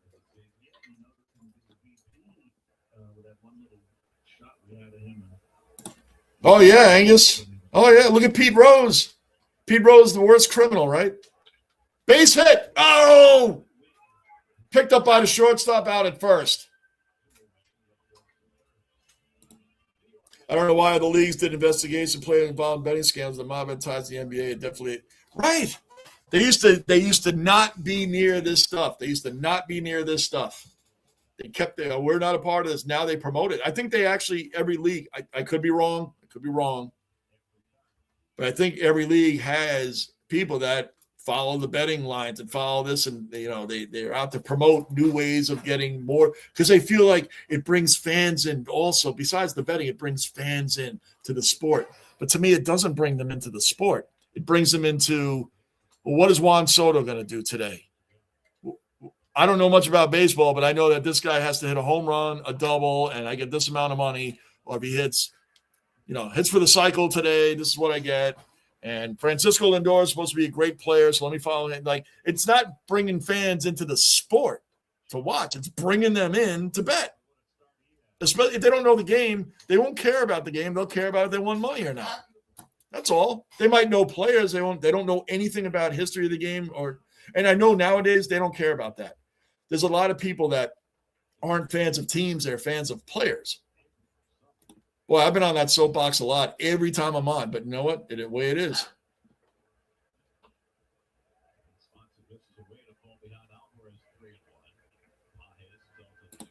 One thing I do, Yank, when you guys are all talking back and forth with each other about certain stuff, I move right past it, and it's nothing personal. These guys know me by now because I fall way behind in the chat. So as long as I see you guys are answering each other, it's all good. Francisco Alvarez walks. Oh, they're doing the ABS. Here we go. Alvarez is the umpire called him out, and it's a ball. Oh, it was a ball by this much. Alvarez challenged, and he gets the walk. See, it's quick. Now, had he lost that challenge, the Mets would only had one challenge left for the rest of the game. But now we're in the sixth inning. If that had been the first inning, he may not have challenged. You don't want to blow your challenges early. See, I'm like an expert at this already. Francisco Lindor up 1 for 2. He has a triple. He's walked and a run.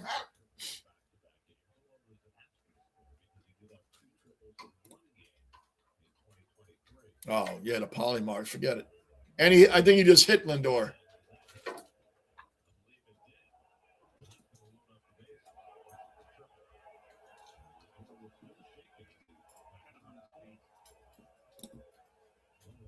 That's right. That's right. I don't watch. I mean, Angus watches every league, but I think that's one of the leagues he doesn't watch.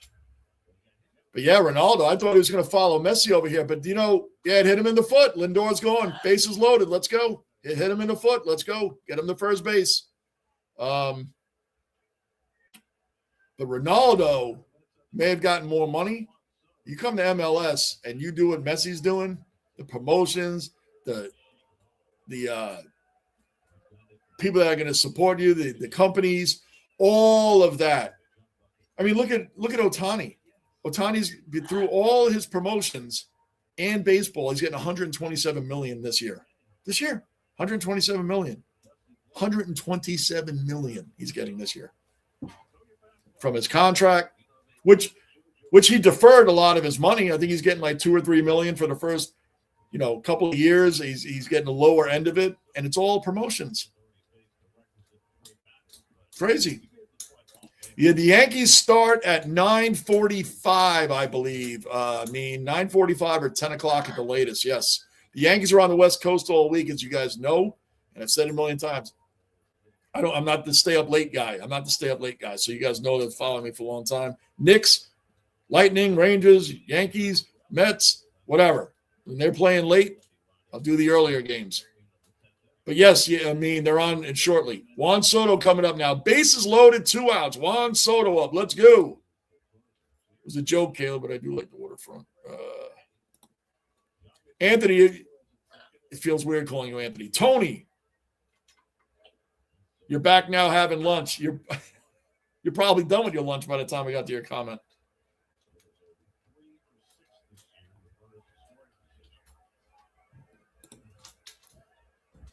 Want to know on Soto? Let's go.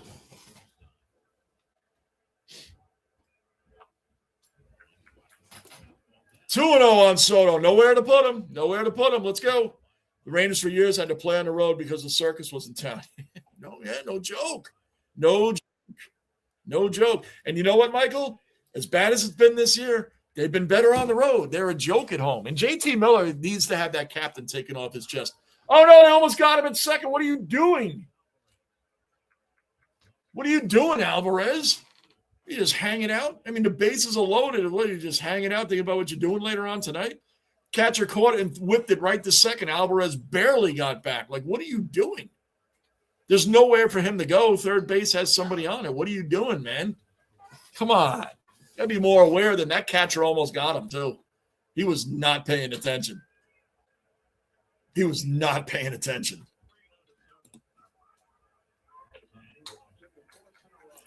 Exactly, Schnazzy. Slumby, you should write a letter to you should email MLB and do that, man. Like that. Soto walks 4-1. 4-1 Mets. 4-1. Soto walked. Guy threw like 3 sliders in a row. All of them went off the plate. That's good stuff, man. And yeah, it would be understandable. The 16th inning, fine. I mean, I'd be fine with that. Lou! Lou is in the basement. Lou, what's going on, my man? What's happening? Oh, yeah, the All-Star game. All right, let's get technical, Lou. Let's get technical. Walker comes in, gets that, and that ends the inning. That ends the inning. Bichette flew out. Boy, Lou, Bichette's having a rough time, man. Having a rough start here with the Mets, but he has 2 RBIs today. We can't get on him too much. Can't get on him too much. Bud Selig. Now, there's a guy. He's in the Hall of Fame and was 1,000% against Pete Rose going in the Hall of Fame. Bud Selig oversaw what? The entire steroid era and even bigged up the, hey, we're back. McGuire, Sosa, look at this. This is great. I don't care if I know about the steroids. Bud Selig, I'm in the Hall of Fame. But he doesn't want Pete Rose in. What a joke. What a joke that he's in. I'm sorry. What a joke that he is in the Hall of Fame. Lou, what's going on, man? Actually draws in baseball pre-1900. That's not MLB, but interesting. Yep. Yeah, it's kind of like the NFL, the Super Bowl era and before the Super Bowl era. Way back. Bruin, OG cellar dweller accounted for. Bruin, well, have you been in here? How did I miss you? Our hockey ambassador in the basement bouncer as well. What's going on? What is going on, Bruin?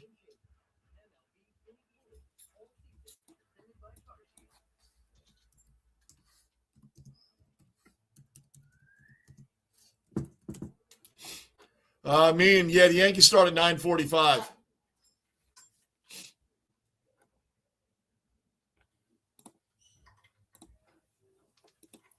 Lou, what is going on, man? What's going on?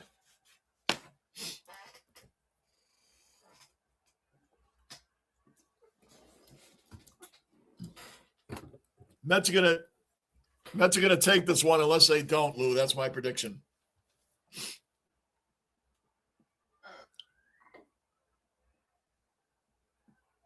I just lost my place.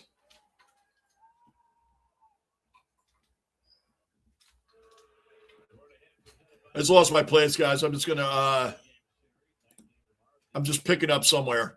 Angus, we're in the basement, man. You guys know this by now. So the Mets got the Cardinals, the Giants for 4 games. The Giants starting Thursday for 4 games, and the Diamondbacks and the A's. 9 strikes, and you were out. You could only pitch underhand. Players were drunk. Yes, players were drunk for a long time, right up into the 86 Mets. 86 Mets. How that team won the World Series, that team was so dysfunctional. So dysfunctional. If you've never seen it, it's called Once Upon a Time in Queens. It's about story about the 86 Mets.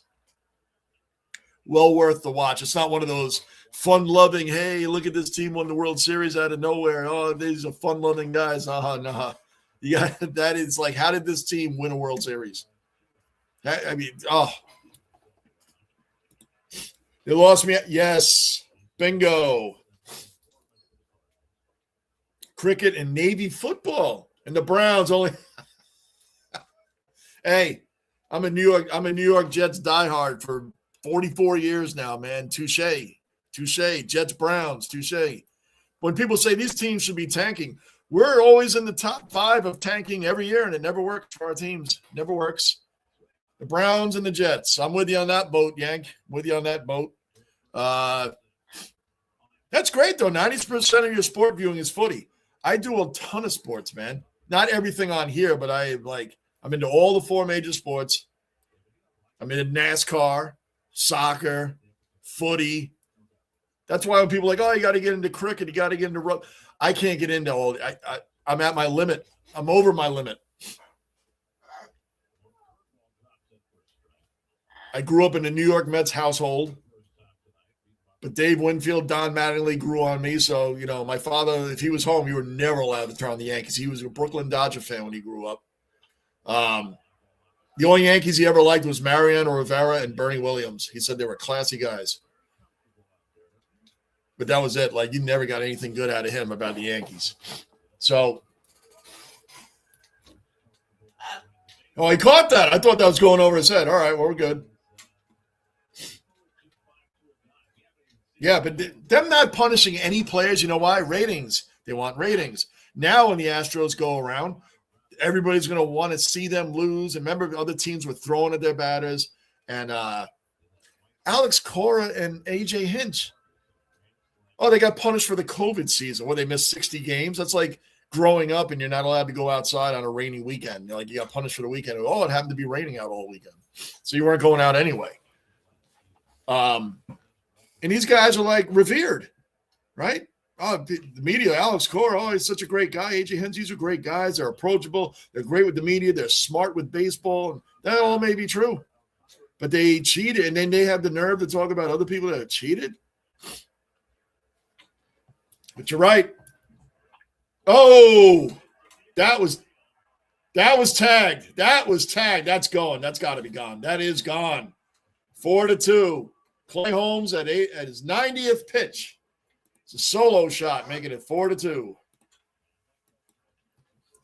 Cuts the Mets lead in half because the Mets don't want their fans getting comfortable at any moment, at any time. They don't want that. So we're at 4-2 now.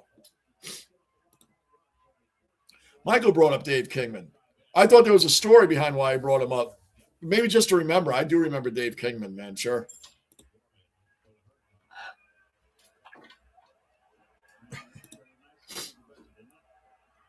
Went with the ruse, even though they'll be without the next few rounds.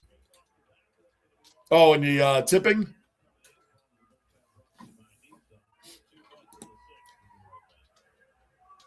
Still is, Lou. Still is. Lenny Dykstra is still everything under the sun. Now, Lou, he's done everything under the sun. He's done everything under the sun. But at the time, Lenny Dykstra and Roger McDowell for Juan Samuel was outside of Nolan Ryan, was the worst Mets trade. The worst. That was a horrendous trade. Louis the Lip is in the building. He's in the basement.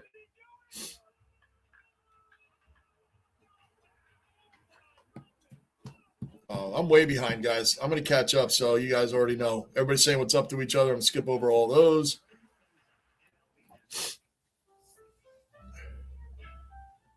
We're here. The place we run to every spring, where the love of the game calls us back. And in the shine of diamonds, home runs, and heroes, we're exactly where we're meant to be. Texas in the basement. Another cellar dweller accounted for. Texas, I think I missed you and Bruin. I see you guys must have already been here. What's going on, Texas? Good to see you back in here, man. How's things? Lou, defense really bad. Against Lindor. Remember Lindor in the same game pushed the triple, remember? And he barely made it. But, man, when he sent him, Lindor was, halfway home, and the catcher was just holding the ball, waiting for him. You're not scoring. In the old days, though, before Buster Olney got hurt, you could run over the catcher. Remember Pete Rose? He would come in and bash that glove and bash you with it. And sometimes the ball would come out and you're safe. It was kind of like the Tom Brady thing with Buster Olney. Once he got hurt, oh, now stop the presses. Let's make changes. You're not allowed to run the catcher over anymore. The whole changed. When important players get hurt, things change. All right, going to the top of the seventh now. Top of the seventh. Important players get hurt, got to change. Carson Palmer got hurt badly the year before on a similar kind of hit before Tom Brady. Any changes happen? Nope. Brady gets hurt the next year, changes. That's right. That's the way it is.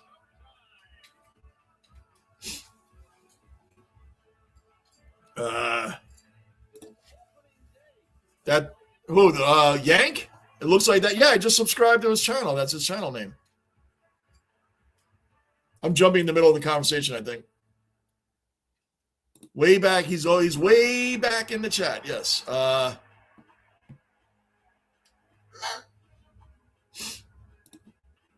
Yes, sir. Yes, sir. Yep. Got a sub, man.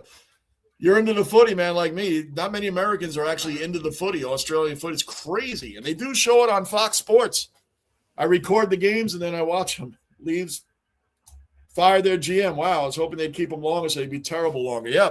And look at Mitch. Look at Marner being gone. Guess he was more important than they thought. Because, man, they went all the way down.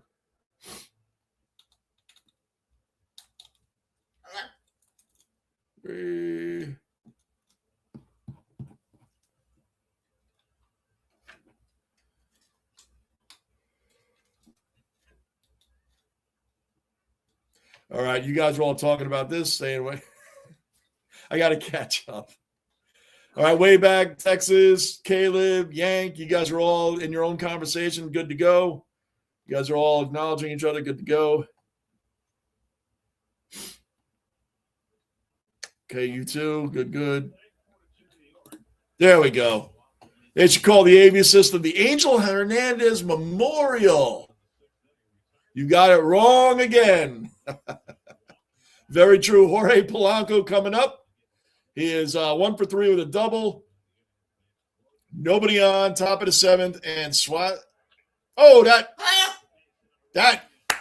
lands in. Man on first. We need more runs. Using Rick the Ninja's statement, 1-800-RUNS now. Make the call, 1-800-RUNS now. Boy, that ball landed right over the middle of the plate. Angel Hernandez was awful. Awful. Oh, good shout out on that one, Yank. Brett Beatty's 5 for 16 on the season. And he is 1 for 3 on the night. Brett Beatty is like, and I love the fact that he plays other positions. That probably saved his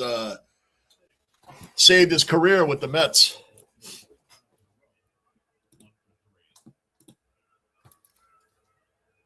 Gunnar, how long did you type that one? What is it? 9:40? Would you type that around 9:05? 9:23. So I was 20 minutes later. I get to this one. And I had to skip over everybody talking to each other to get to it.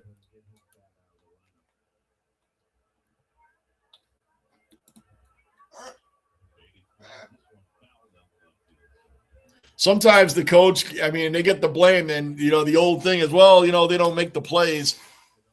The ownership is paying these players. So I guess, sometimes coaches lose their locker room. But I don't know if that's the case with what you're talking about.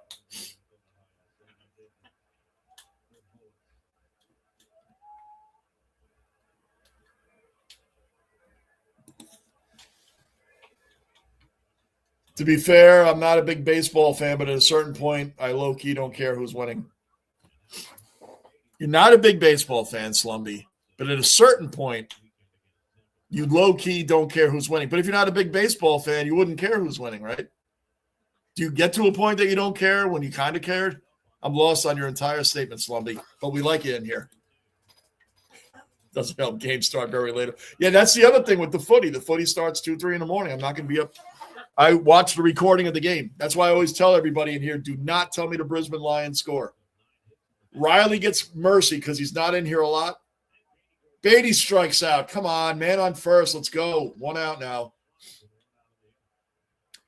Riley got mercy because he's not in here enough to know that. I don't care about any other score you guys talk about, but you guys all know, do not tell me a Brisbane Lions score. If I know the score before I watch the game, I won't watch it.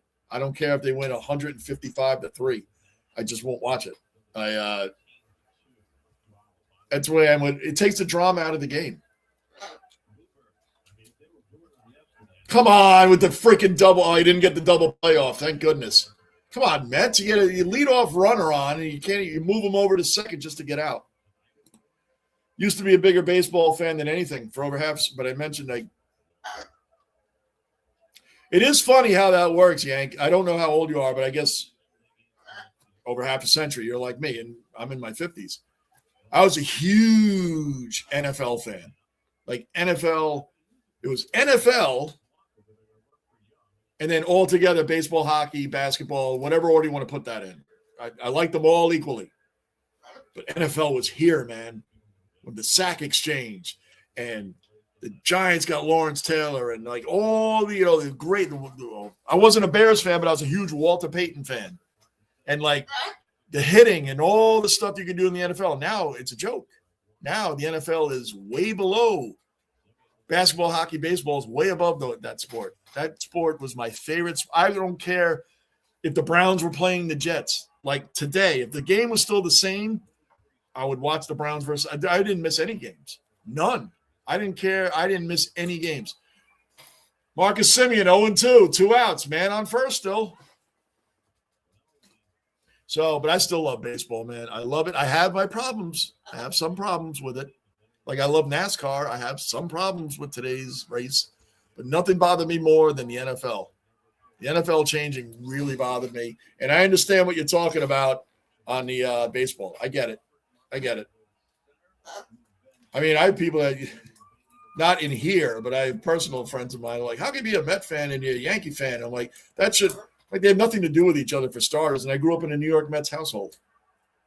And Dave Winfield, I saw some Yankee games, and I saw this humongous guy that was throwing a cannon for an arm, throwing people out from right field near the warning track at like third base and home plate, and Don Mattingly. And these were fascinating players to me. I always liked to watch Mattingly and Keith Hernandez for the Mets. So it's very simple. I'm like, to me, these teams don't do anything to each other unless they meet in the World Series. It's not like the Islanders and the Rangers. I hate the Islanders with a passion. I don't like, that's a different thing. It's the same division.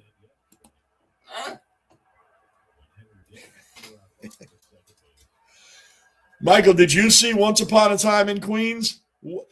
Poor Gary Carter. Poor Gary Carter on the 86 Mets. Poor Gary Carter. I read Darryl Strawberry's book, man, and he, of course, we all know about his previous life. He's completely different now. He said in his book, poor Gary Carter, man, this guy was like a born-again Christian, and he was such a great guy and tried to lead by example, and he's just like the calmest guy in this devil's den kind of thing. That's my phrase. I don't think he said it that way in the book, but like everybody else on that team was. I mean, Darryl Strawberry and Wally Backman got in a fist fight on team photo day in like March. Like when they had the team and they made the team photo, this is the team going into the season, they got in a fist fight during the team photo of the 87. I mean, like, what a mess. And they won the World Series. They all said a lot of them didn't like each other, but on that field, they were brothers on the field. And you hit one of my guys, we're coming at you. These guys were crazy. Born in the 60s, my dad hedged his bets in the 70s and 80s. He was a fan of the Steelers and the Cowboys. Now, see, there you go. Now, that would be something you don't think you hear every day, Steelers and Cowboys fan. Yeah. You don't hear that every day, right? So that would be unusual. My father was a Brooklyn Dodger fan. Hated the Yankees. You didn't turn the TV. And I was the remote. You understand. You were from back then. I was the remote control. Turn to Channel 11. Turn to the news first. Then the Mets are on. Then the Mets are on. Then the Mets are on. That's what we watched. I ended up really liking the Mets a lot. But, when the Yankees were on, I started watching him a little bit, and then, not when he was home. Not when he was home. Right, Stella, that is funny. But the only New York team I hate with a passion, man, is the Islanders. Steelers and Cowboys, now that's an interesting one. And you ended up being with the Browns. That's when people ask me, how did you become a Jet fan? I always tell them, it was the 80s. The Jets had the sack exchange. Klecko, Gassino, Abdul Salam, Marty Lyons. They had great defense. They had a monster defense. Monster defense. Freeman McNeil was running back. And Ken O'Brien, yes, he wasn't Dan Marino, who they should have drafted. But Ken O'Brien was a good quarterback. He was a good quarterback. Wesley Walker, Al Toon. I mean, we had a team. The Jets in the 80s were competitive.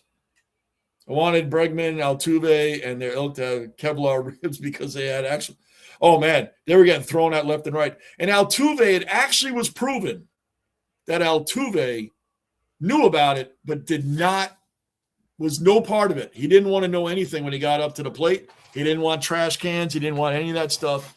And people said, well, you should have sold him out. He's like, yeah, I'm a rookie. I'm a rookie on this team. I'm going to sell out Carlos Beltran and the rest of these guys and ruin my career.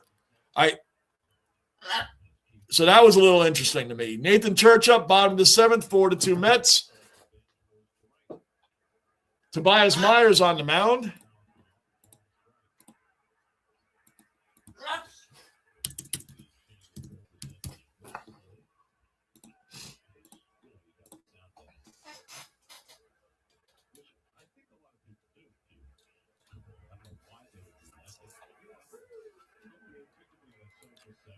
Bregman, too. Bregman, oh, my gosh. And George Springer. You know what's funny, though? What they did, they remember when they brought on Dusty Baker? Now, that's a guy. Like, you want somebody to handle the situation. I think baseball, was built around Dusty Baker. The guy's been around forever. And he used to say, you know what? I think there's 3 guys on that team. They're just booing the Houston Astros name. And it's like, yeah, they are. They're booing the Houston Astros name. But the league gave them a pass, man. How do you give that a pass? Because of ratings, money. They want these guys out there because everybody's going to watch, even if they're playing like the Miami Marlins, like a bad team. Oh, they're going to watch because they want to see what they do to the Astros. Really sad, man. Really sad. I agree with you 100%, Yank. Oh, Michael, trading Seaver's up there, too. Think about it. The Mets. Nolan Ryan, Seaver. Yeah, this guy was a great pitcher at the time. Remember Mike Scott? Mike Scott started with the Mets. Another one. Let him go. 1-2. 1-2.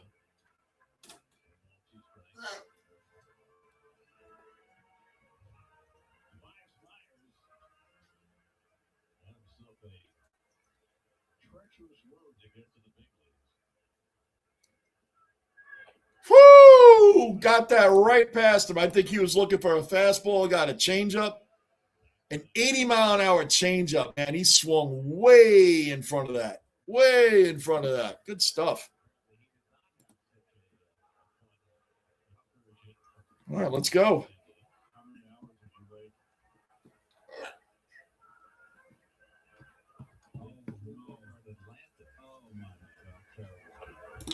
I'm giving Johnny a break with the chat. I type much faster with my new computer.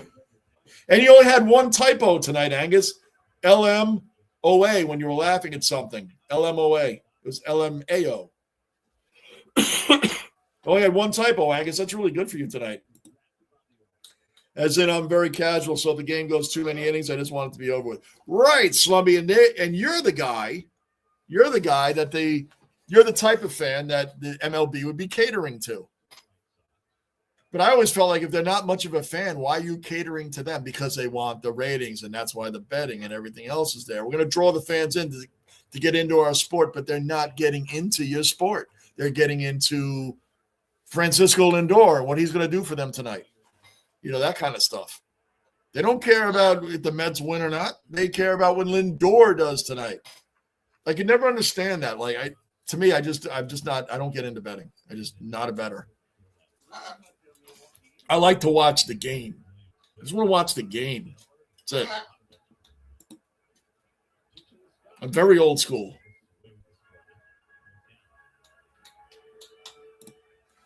Amen. Footy.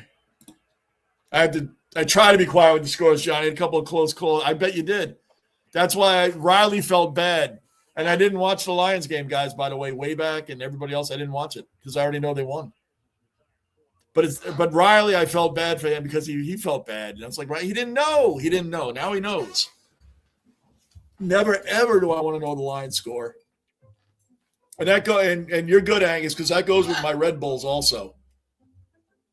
You know, the Red Bulls usually come on when a bigger game is on, like the Knicks. I'm going to take a Knick game over the Red Bulls. You know, some days I have to choose who I'm going to take over what.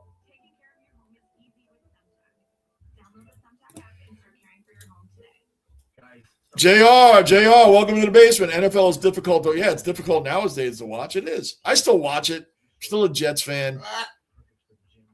I still watch it, but it's, you know, everything takes forever, even a review. A guy's foot could be fully, I always say this, but it's true. It could be fully out of bounds. We're going to commercial break, come back. I'm just still looking at it. No, talk about it again. Let's look at it again. Well, here's out of bounds, and his foot is over here. Oh, I don't know. Let's see. Did he have control of the ball? Did he make a football move? I like that, a football move. Isn't catching the ball a football move? I mean, you're playing football. Catching the ball is part of the game. But you got to let the receiver catch the ball and then make a football move before you hit him. Man, you could hit this guy in the first 5 yards when I was growing up. He didn't need the ball. But now you have to make a football move. Ask the Raiders and Jack Tatum, George Atkinson about hitting Lynn Swann before he had the ball. Ball wasn't even thrown to him. They were laying this guy out. I mean, those are the old days, man. It just – people say, well, you know, that's different. The game's better today. It's more manageable today. It's more accessible and more this and whatever. We want to – and I get the CTE thing. I get the concussion thing. I'm not talking about spearing people. Yes, take that away. They took the headshot away in hockey, but they still let them play the game. Guys can get leveled. As long as it's legal, there's nobody going to the sin bin over a shoulder-to-chest hit. I complain about the same stuff all the time because it's bothering to me that the NFL is just gone.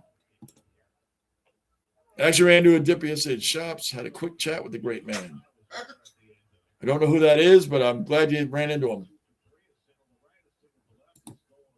I love baseball. I always will. That's why they better not strike next year. They're just going to ruin it, man. Don't strike. Baseball's a different – and I get people that try to get into the game now, and they say, oh, it's so boring. I understand if you don't – I understand if people think it's boring. They're just an adult and they're trying to get into it. But when they understand that the whole game is the pitcher and the catcher versus the batter, it's a chess match. It's strategy. If there's runners on base. And back in the old days when small ball was a big thing, bunting a runner over, moving runners around the base, it's not like the home run or nothing thing we have today. Home run or nothing. Most teams are home run and nothing teams. And it's weird to me because, like, either everybody's hitting home runs or no one's hitting home. It's like, how does that happen that everybody in the order is on fire or not at the same time? Oh, speaking of home runs, that wasn't one. So that's one out. All right. But yes, I agree with you 100%. Lou, no call is worse than Jim Joyce. Oh, I know. Oh. And that ate him alive. Jim Joyce, man, that ate him alive, man. That probably still bothers him to this day. That I know. Oh. And Galarraga was a real gentleman about it. He really was. Lou. He was a real gentleman about it, man. He really, really was. Because he knows he threw one. It's not in the record books. It's not. He knows he threw one. That's real. I know. But he was a gentleman about it. He was really classy about it. Yep. That's right, Michael. I post these things in the Discord all the time. Like the other documentary, like Francisco Alvarez up 0-1, 0-2, 1 out, nobody on. Top of the eighth inning. Look at that. You guys get talking in. That's why I always call this a live hangout, because that's what we do. We just hang out. Because I don't drink anymore. I'm not in bars anymore, which I'm very grateful for. I make this a bar. Remember, you go to bars, you watch games, and you talk about everything. That's what we're doing here. Fair ball right down the line. That's going to be 2. That's a double. Lou, it's amazing how much weight Francisco Alvarez has dropped. He has taken it. He's taking what happened to him last year seriously, man. He's taking it seriously. He's taking this seriously, man.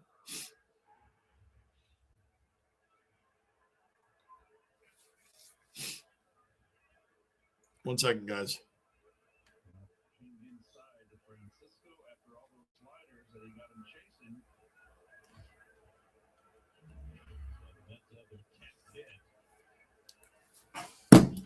Mets have their 10th hit. Francisco Lindor up. Alvarez on second, man. Come on, let's get him home. Let's get him home. And he flies out. So it's up to Soto now. That's American football. NFL films, man. Steve Sable, Michael, man, those are like, we look forward to watching that. Remember this week in baseball with Mel Allen and oh my gosh, man, Michael, you're taking me back. NFL films, that was American football. They used to have live hitting in practices, like the 85 Bears, another great documentary. They had offense versus defense, live game hitting in those practices. In that documentary, yeah, Steve McMichael and rest in peace. Wow. Mike Singletary, they all talked about how the defense always dominated the Bears' offense. They said except Walter Payton. He'd run right at you, and he made you pay for tackling him. Made you pay. Even if you got 2 yards, he made you pay for that. It's just like those are things you never hear about nowadays. People are like, what? They're going to get injured. They're going to – believe it or not, the Jets had live hitting in practice this year and didn't help. 4 games between second and first. Still early. Yeah, Caleb, it's early. It's early. It's early. I'm middle of the pack. I know I'm middle of the pack right now. I always seem to be middle of the pack. Come on, Bichette. Well, that's the end of that. We had a man on second, nobody out, but as I said, the Mets are like, slow down, fans. We were up 4-1. Now it's 4-2. You think we're going to score more runs and take a bigger lead and let you be comfortable in the 9th inning? No way. That's not happening. Right, Lou? That's not happening. We in no way want any fans to relax.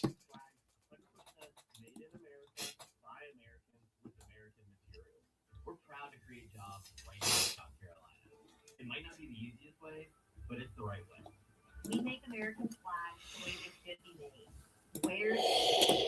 Join our pledge. Carter, yeah, Gary Carter was the only one.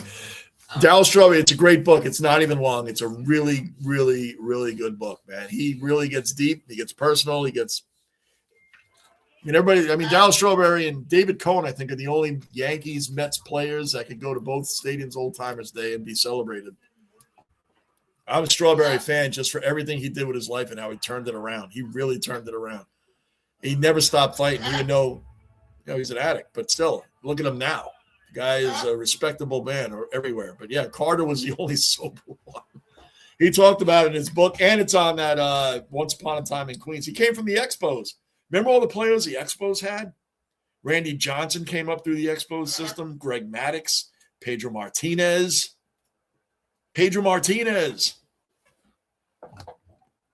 Yes, I do have him.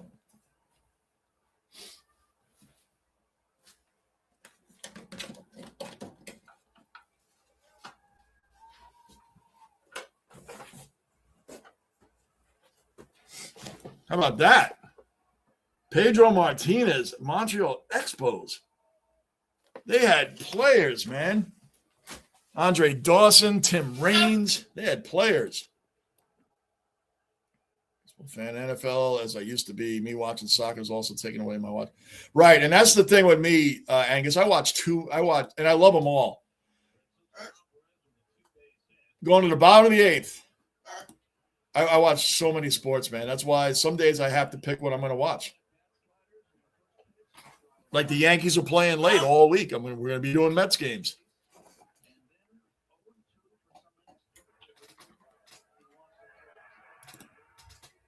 That was perfect timing. It was perfect timing for her. Oh. That was an awful jersey for – I can't stand the Islanders. That was an awful jersey, though. To me, it's the worst jersey that hockey has ever had. And that's saying a lot because there's some bad ones out there. There are some bad ones.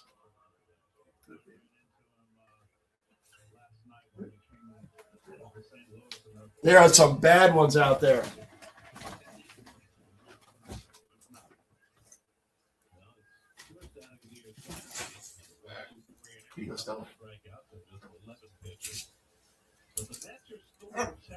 Good girl. What? 1 out, 1-0. Brooks Raley on the mound. Yeah, that jersey was, especially when they had like the wave. Remember the wave they had on it? It was like light blue and had orange, and they had the lighthouse on the. Oh, just terrible. Gordon's Fish. Yeah, it was Gordon Fisherman. It was awful. And now they all wear it like it's some tremendous retro jersey. It was so bad that it's a retro jersey for them. That is terrible. And I'm a big fan of trying to get, my favorite team's jersey because I don't drink anymore, so I have a lot of extra money. Not that much, but you guys get the point. It's being better invested. But I'm not the hockey guy. Oh, no, go foul, go foul, go foul.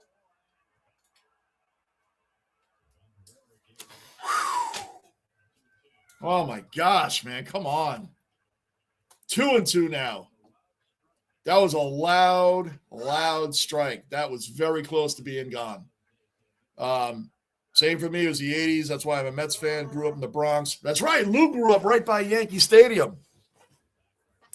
But I never switched. I did. I grew up. I told you guys the story a million times. Lou knows that I grew up in the New York Mets household. I've always liked the Mets. Always. Lou knows that there's people that are like, oh, I'm like, always, yeah. Certainly not for a bandwagon reason. There's no bandwagon attached to the Mets or the Jets. Like, I've always liked them. The Crows fan. Yes, of course.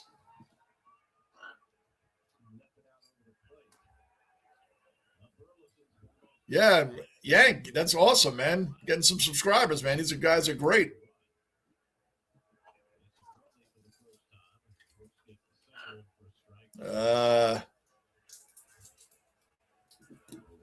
Right. That's right. How many Inter Miami fans, I've always been an Inter Miami fan, have come out since Messi went to that team, right? They couldn't even forget about filling the stadium. They couldn't even fill a section, Angus, right? They couldn't even fill a section.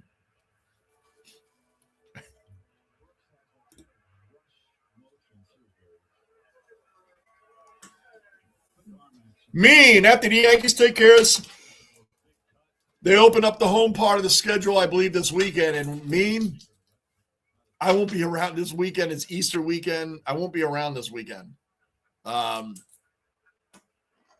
Maybe Friday night. Mean, if not, maybe Friday night. But otherwise, I know it's so funny because, this weekend I won't be around. I mean, I'll be here, but we got family and other things going on this weekend. So you guys will see me on tomorrow, Wednesday, and Thursday, but probably not Friday, Saturday, and Sunday. So next week, the Yankees will make an appearance in the basement.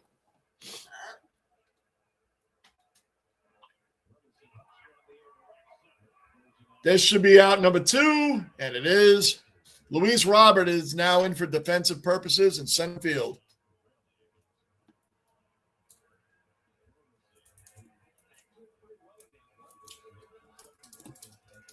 Ask Wayne Corbett about a football move. Right, Lou. Right. That's like all these theories and sayings, like catching the football, you're playing football, ball's passed to you. Isn't that a football move, catching the ball? No, you got to land and then make a football move. In other words, we don't want defense any part of this game. We don't want defense in the game. We want defense out of the game, period. Oh, no, they still hit. Yeah, there's still some good hitting in football. There's some good hitting, but it's not like it was.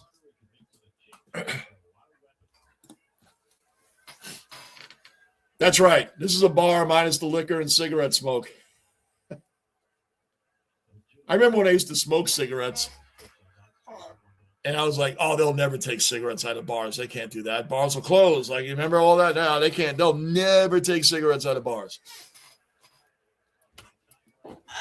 I quit smoking over 20 years ago.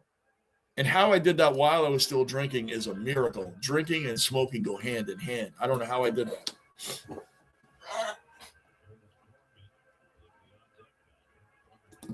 Man United, Michael.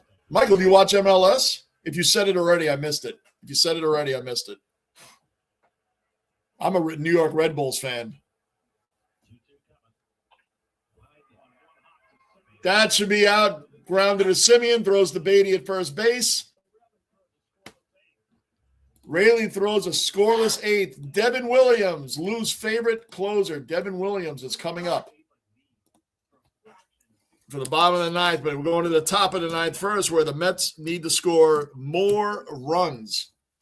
Need more runs.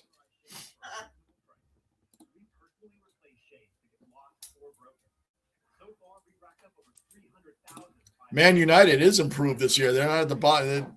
They were down for a couple of years. Down. See, like, I'm an Arsenal fan, and Slumby always asks, "Did you see the Arsenal game?" I haven't, because I watch too many things. Too many other things have been going on, and I've missed Arsenal games. I've missed the last three. So,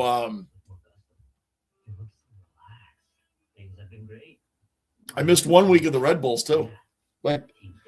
And I keep up on the footy, but I only missed, one footy match because Riley told me that they won. Riley, if you're listening and you're not in here right now, don't. You're okay. You're okay. You got grace. I'm just talking it as a point. That's all. Getting ready for the World Cup. They are actually good. Really? I don't know if I've watched many FIFA films. This week in baseball, man. Come on. I looked forward to that I think it was Saturday, right? This week in baseball. They had that great 80s music. Yeah. That was a favorite thing to watch, man. Remember, Michael, since we're going old school, remember the Alcoa, there was no ESPN, or maybe not everybody had ESPN and these, the sport channel at the time, but Alcoa, fantastic finishes. How about that? Alcoa, fantastic finishes. Like, now we can see these things on YouTube and IG, whatever else you want to look at. But Alcoa, anybody that knows what I'm talking about is truly showing, we are truly showing our age. Fantastic finishes, and they'd show the greatest finish, the greatest play of that day in the NFL, and then it was Alcoa can't wait for tomorrow. Alcoa can't wait. That was the commercial. Who remembers that? Now we're showing age. Jorge Polanco up. He is 2 for 4, double and a single. He's having a good game finally, too. He is having a rough start to the season as well. Man, as fans, we are harsh on these guys. Oh, man, it's first week of baseball, and you only got 2 hits. Devin Williams up, Lou. Yep, we've seen this movie before. That's right. Even the game, remember, against the Pirates, the first game, we were up 11-4. The ninth inning, what did we do? Give up 3 runs. I know it's still it's still 11-7. No. They were just reminding Met fans, we look different, but we're not going to let you breathe. That ninth inning, remember that? The Pirates got 3 runs, and there were still guys on second and third with 1 out, and now you're only up by 4 runs. Oh, yeah. That's right, Lou. And it's all New York teams. If there's a team that comes in that's hasn't won a game yet, let's say, we're your city. Come on in. We'll make you look like a championship contender. The Jets are the only team to lose to 2 teams that were 0-7 or worse in the same season. That was under the Adam Gase years, the quarterback whisperer, Adam Gase. The Jets lost to the 0-7 Dolphins, and a few weeks later lost to the 0-11 Bengals. Jets. Yep, we're the only team to do that. And just for fun, the season before, we lost to the Browns, who had lost 19 straight games until the Jets came around. We don't want to get into it. Full count to Polanco, flies out to second base. 1 down. This week in Bay, everybody watched Twib Notes. Remember that? Up to Twib Notes. I mean, back where I grew up, you didn't go to the bus stop and not know statistics. Like, you had to look at the back of the paper, who was batting, what team won where your team was in the standing. You had to look at the box score because I was never allowed to stay up late. I mean, my father tried to let me stay up. My mother would come in, you got to get up early and blah, blah, blah. And then, he'd say, well, go to bed. That was that. And you had to look up all these things. You didn't go to the bus stop and not know what you were talking about. We debated all the time at the bus stop. You had to look at that stuff before you went out the door. I never did my home. I didn't do anything. Didn't have that fire to do my homework and stuff, but I sure knew what the stats were from the night before. Beatty with a real hard grounder back to the pitcher. That's 2 outs. Here we go, Lou. Here we go, Lou. Here we go. Here we go, Lou. First 2 batters do nothing. 2 outs right away. Kicked 8 in the first half.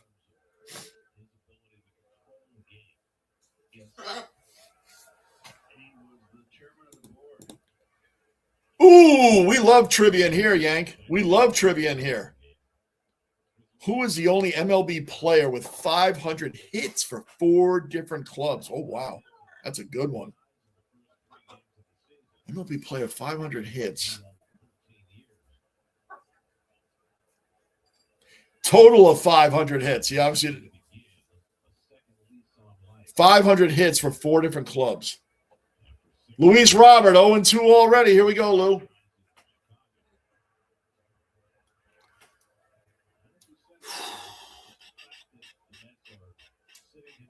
$500 hits for 4 different teams.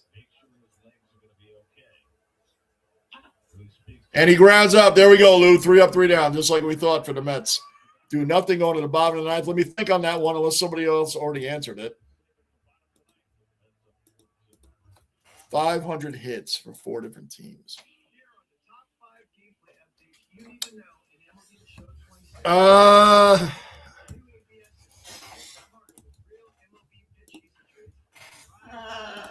Has to be a Hall of Famer, right? So I don't know if Eddie Murray played for 4 different teams.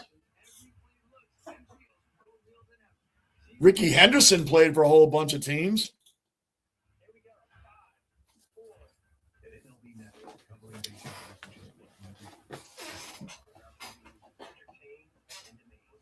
But he didn't play with each team long enough maybe to get 500. Well, the A's and the Yankees. Played with the A's a long time. Yankees, he played for the Padres. He played for the Mets.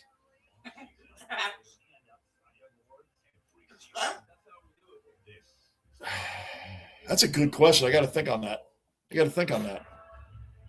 It's a good question. It probably already answered, too. Somebody probably already answered it. See, Caleb, you've probably already been gone. Pedro's brother as well. Yeah, oh my gosh, you're right. Wow. Yeah, Andre Dawson, Tim Raines, Warren Cromartie. I mean, Montreal had a squad, man. They had all these players coming up, too.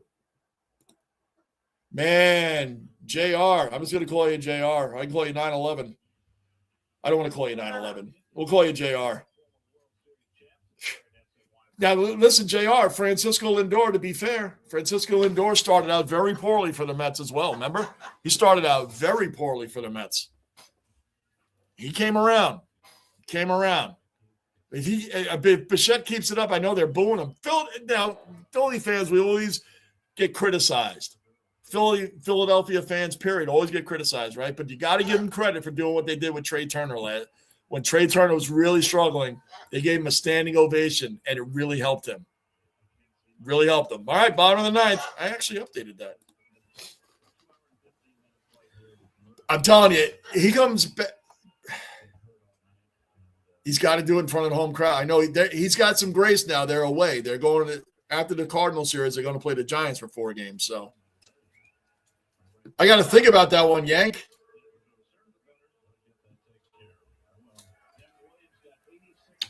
$500 hits with 4 different teams.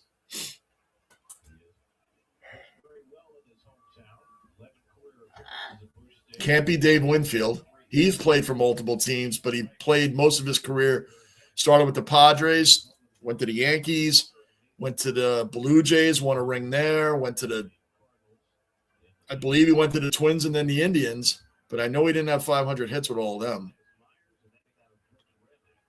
Strawberry played for 4 teams. It's not him.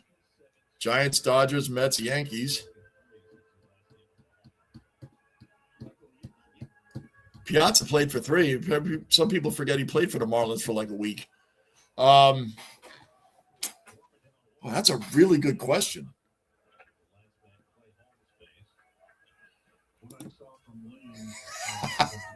Hey, well, that's payback. Remember when you did the Dukes of Hazzard theme song? That was in my head for the entire night after I shut the stream off. So we're even now, Angus. Devin Williams, 1-1, 1-1. Here we go. We're up by 2 runs. Yeah. Yep. Oh, my gosh. Yes, Tony, I will, as a matter of fact. Tony, good call. Good call. Here it is, guys. You want to join the link? Join the Discord. Bang, there you go. Guys are always talking in there. Lou, did you hear the question? 500 hits with 4 different teams, Lou. That's still on my brain. Yank, one thing we do in here, none of us, we do the honor code. None of us Google anything. We try to figure it out. If we don't know, we don't know. That's it. And everybody in here is real knowledgeable, man. But we love doing trivia in here, Yank. So you should be a part of the squad in here, man. We do love doing trivia, man. Oh yeah, Lou playing too. What a screwball he threw right there. Not many people do it anymore. That was a beautiful one. So that's 1 down. 1 down. Yeah, I quit 20 years ago, man. Yep.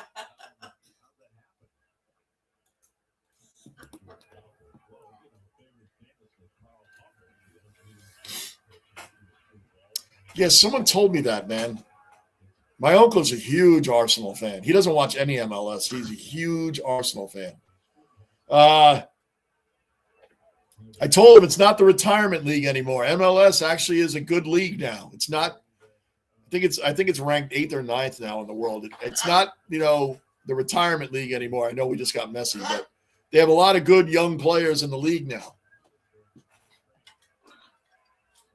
All right. 0-2. 0-2 on Walker. Let's go. Let's go. Rich Kotite. 4-28. Rich Kotite. That was his career with the Jets. People try to give Adam Gase is worse. And as much as I would love to give Adam Gase that title, he wasn't worse. Adam Gase at least won 7 games in his first season. He was a train wreck. He was an awful head coach. But Rich Kotite, 4-28. And Rich Kotite had a better roster than Adam Gase had. When you look at the roster that that Rich Kotite had, he had a much better team to work with than Adam Gase did. And he went 3-13 in his first year and 1-15 in his second year. What a disaster. What a disaster. And if we really want to get on it, Rich Kotite had just lost the last 7 straight games for the head coach of the Eagles. He had just lost the last 7 in a row, missed the playoffs, and the Jets are like, yo, that's our guy. He was the offensive coordinator under Joe Walton with the Jets in the 80s. We're bringing our kid back. He's a New York guy, a Brooklyn guy. Bring him back. And he just lost 7 in a row to make sure the Eagles didn't make the playoffs. Sounds like a Jets head coach to us. Bring him in. And we fired Pete Carroll. To bring him in.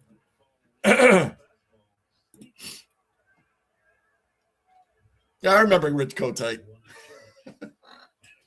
I used to remember. The only good thing about Rich Kotite, Michael, there was one good thing about him. They wanted to cut. Nobody liked Wayne Corbett, and he said, we got to keep that Hofstra kid on this team.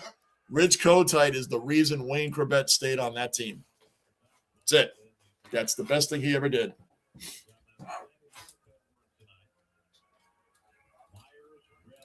That's what it's about, man. It's just fun. We all have tons of useless knowledge, like with the sports stuff. But I love it. Yeah, Yank, we can certainly rule out Bobish. We can certainly rule out. Hey, we did it. Boom, boom, boom, boom, boom. We did it. Not Eddie Murray. He didn't play for 4 teams, did he? I know he was the Indians, the Orioles, the Indians at the time. Not Ricky Henderson. Whew. It's a great question. Yank, you got to come back, man. If you're a stat guy, a trivia guy, we do that in here. We love doing that in here. And we all know each other in here a long time. Everybody's been here a long time. So we all have an idea of what people know and don't know. Code, you weren't here yesterday. I found out from Riley that the Lions won, so I didn't get to watch the game because I already knew they won. Then tell it, Lou. Tell it. So the Mets won. That game's over. The Mets won. I'm going to try to figure out this question. I'm going to call it a day. I did flip over to the Yankees for a minute. I'm not doing the Yankees games, guys, but I did flip over. I'm trying to think of this answer. That is a great question. 500 hits, 4 different teams.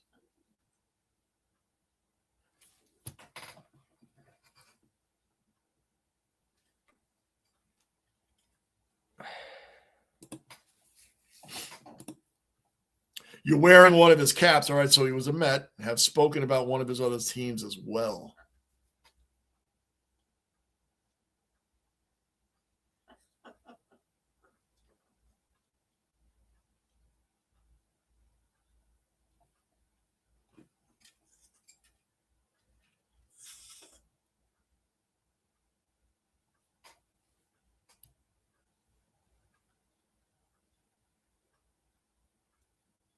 Seattle's up 1-0, by the way, guys.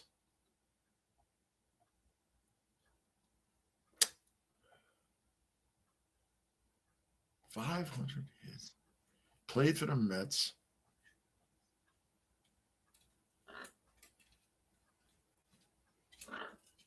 Wow, that's a great question. What era? What era was he from? We are allowed questions in here. We don't do lifelines. What era? Willie Mays didn't play for 4 teams. Willie Mays was the Giants.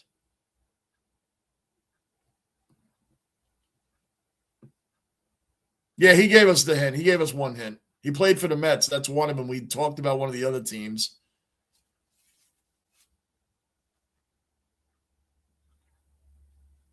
Definitely not George Foster.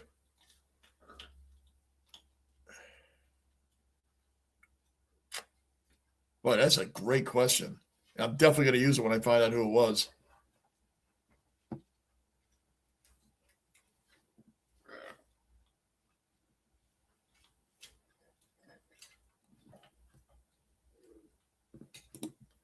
Played for the Colts. Oh, we're going way back in time. Colts, Expos, Mets, and Detroit.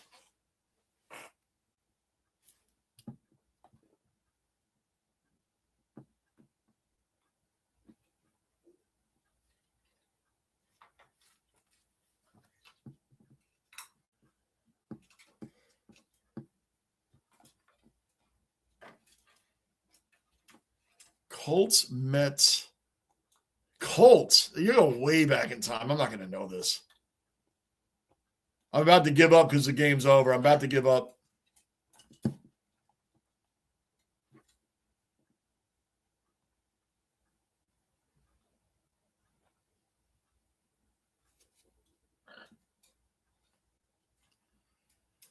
Jose Caballero up top in the third, 1 out.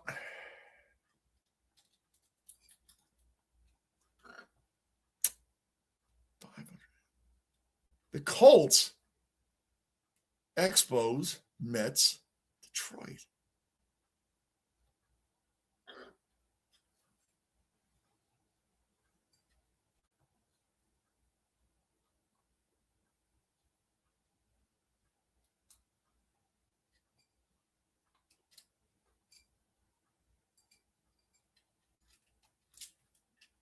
Rick the Ninja, what's going on? Rick the Ninja, OG Cellar Dweller accounted for. Lou is on it.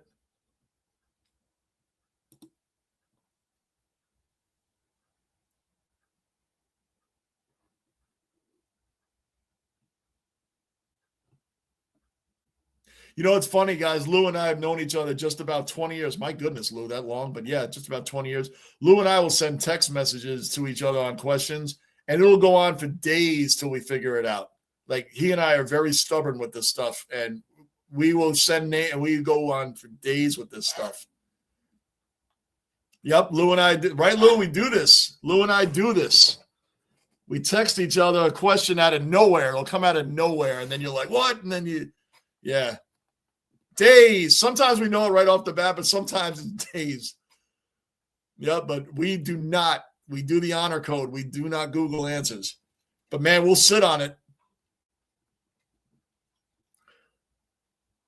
It couldn't have been Dave Kingman.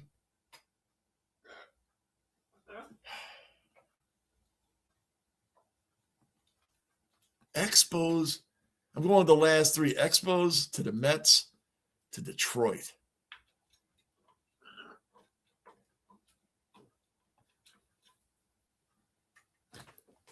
Gary Carter? Gary Carter? Couldn't have been Gary Carter.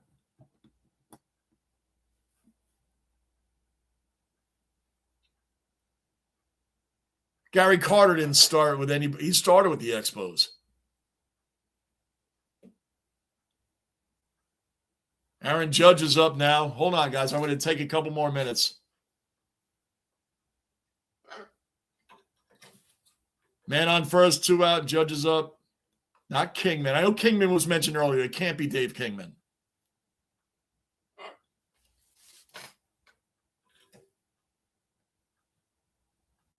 Expos.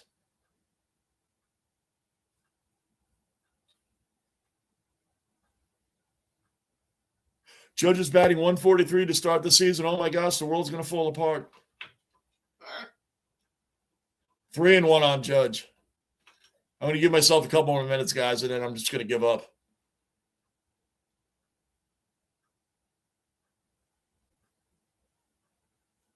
Expos. Forget about the Colts. I forget about this first team. I wouldn't even know that. So I'm trying to go with the last three teams. Expos, Mets, and Detroit, if it's in that order.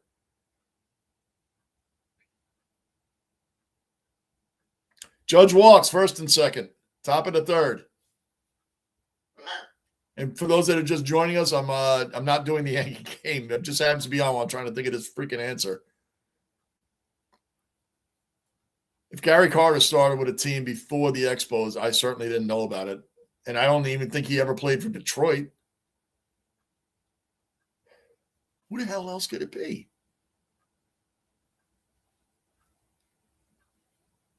Castillo's on the mound for the Mariners, by the way, guys. First and second, Cody Bellinger up. Cody Bellinger, Schnazzy.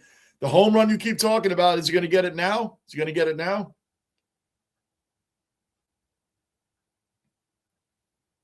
Hold on, guys. Hold on. Let me see if he gets this. Oh, strike two. He was definitely swinging for it there. 0-2. First and second. 2 outs. Oh, he was going for that one, man. He missed it. That wasn't even close.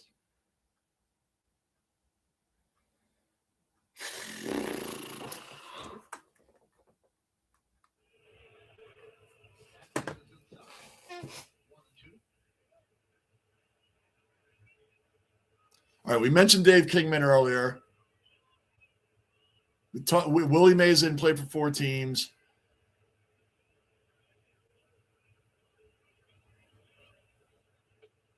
Who else did we mention?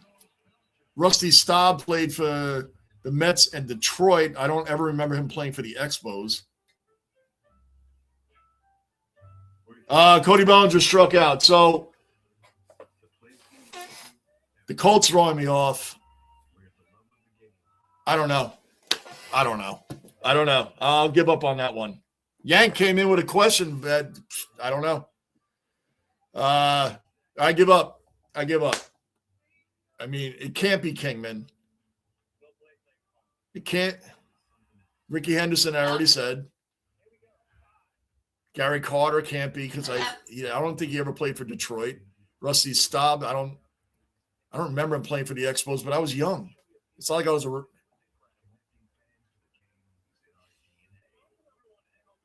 Strawberry played for 4 teams, but he didn't get 500 hits with the Dodgers and the Giants. Or if the best time of his career was with the Mets, can't be him.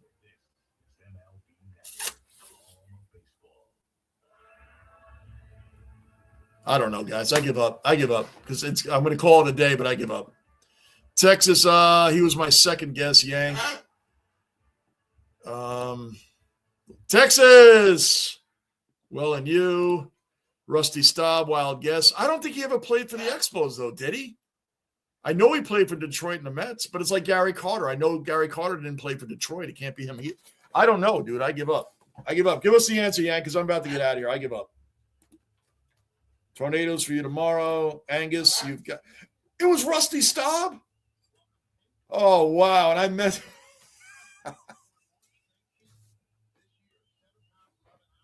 there you go.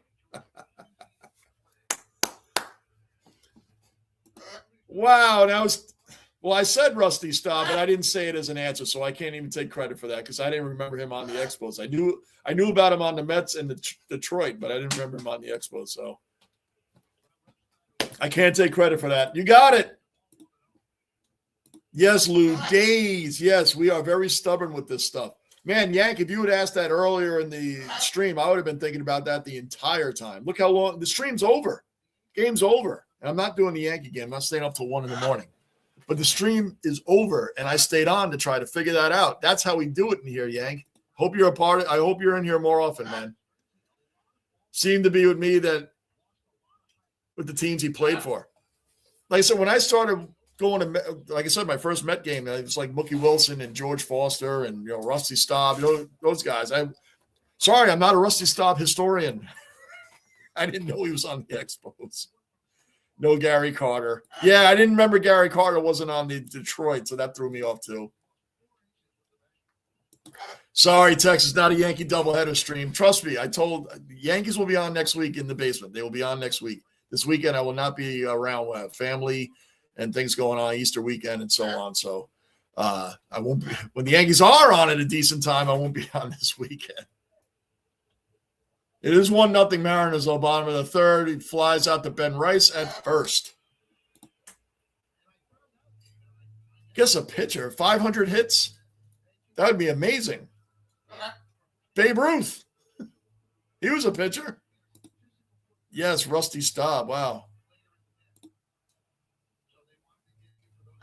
I didn't get it. I can't take credit for Rusty Staub. I was just going through names. I cannot take credit for that, Lou. I cannot take credit for that, Lou. Cannot take credit for that. I cannot take credit for that. I was going through names, and I said Rusty Staub, but I said I didn't remember him playing for the Expos. So that was Angus's guess. That was not mine. Great comment, Lou. Yes. Lou, by the way, Yank, is my co-host. He comes on here occasionally. He hasn't been on here in a minute, but he comes on here on the screen with me occasionally. He is a diehard Mets fan.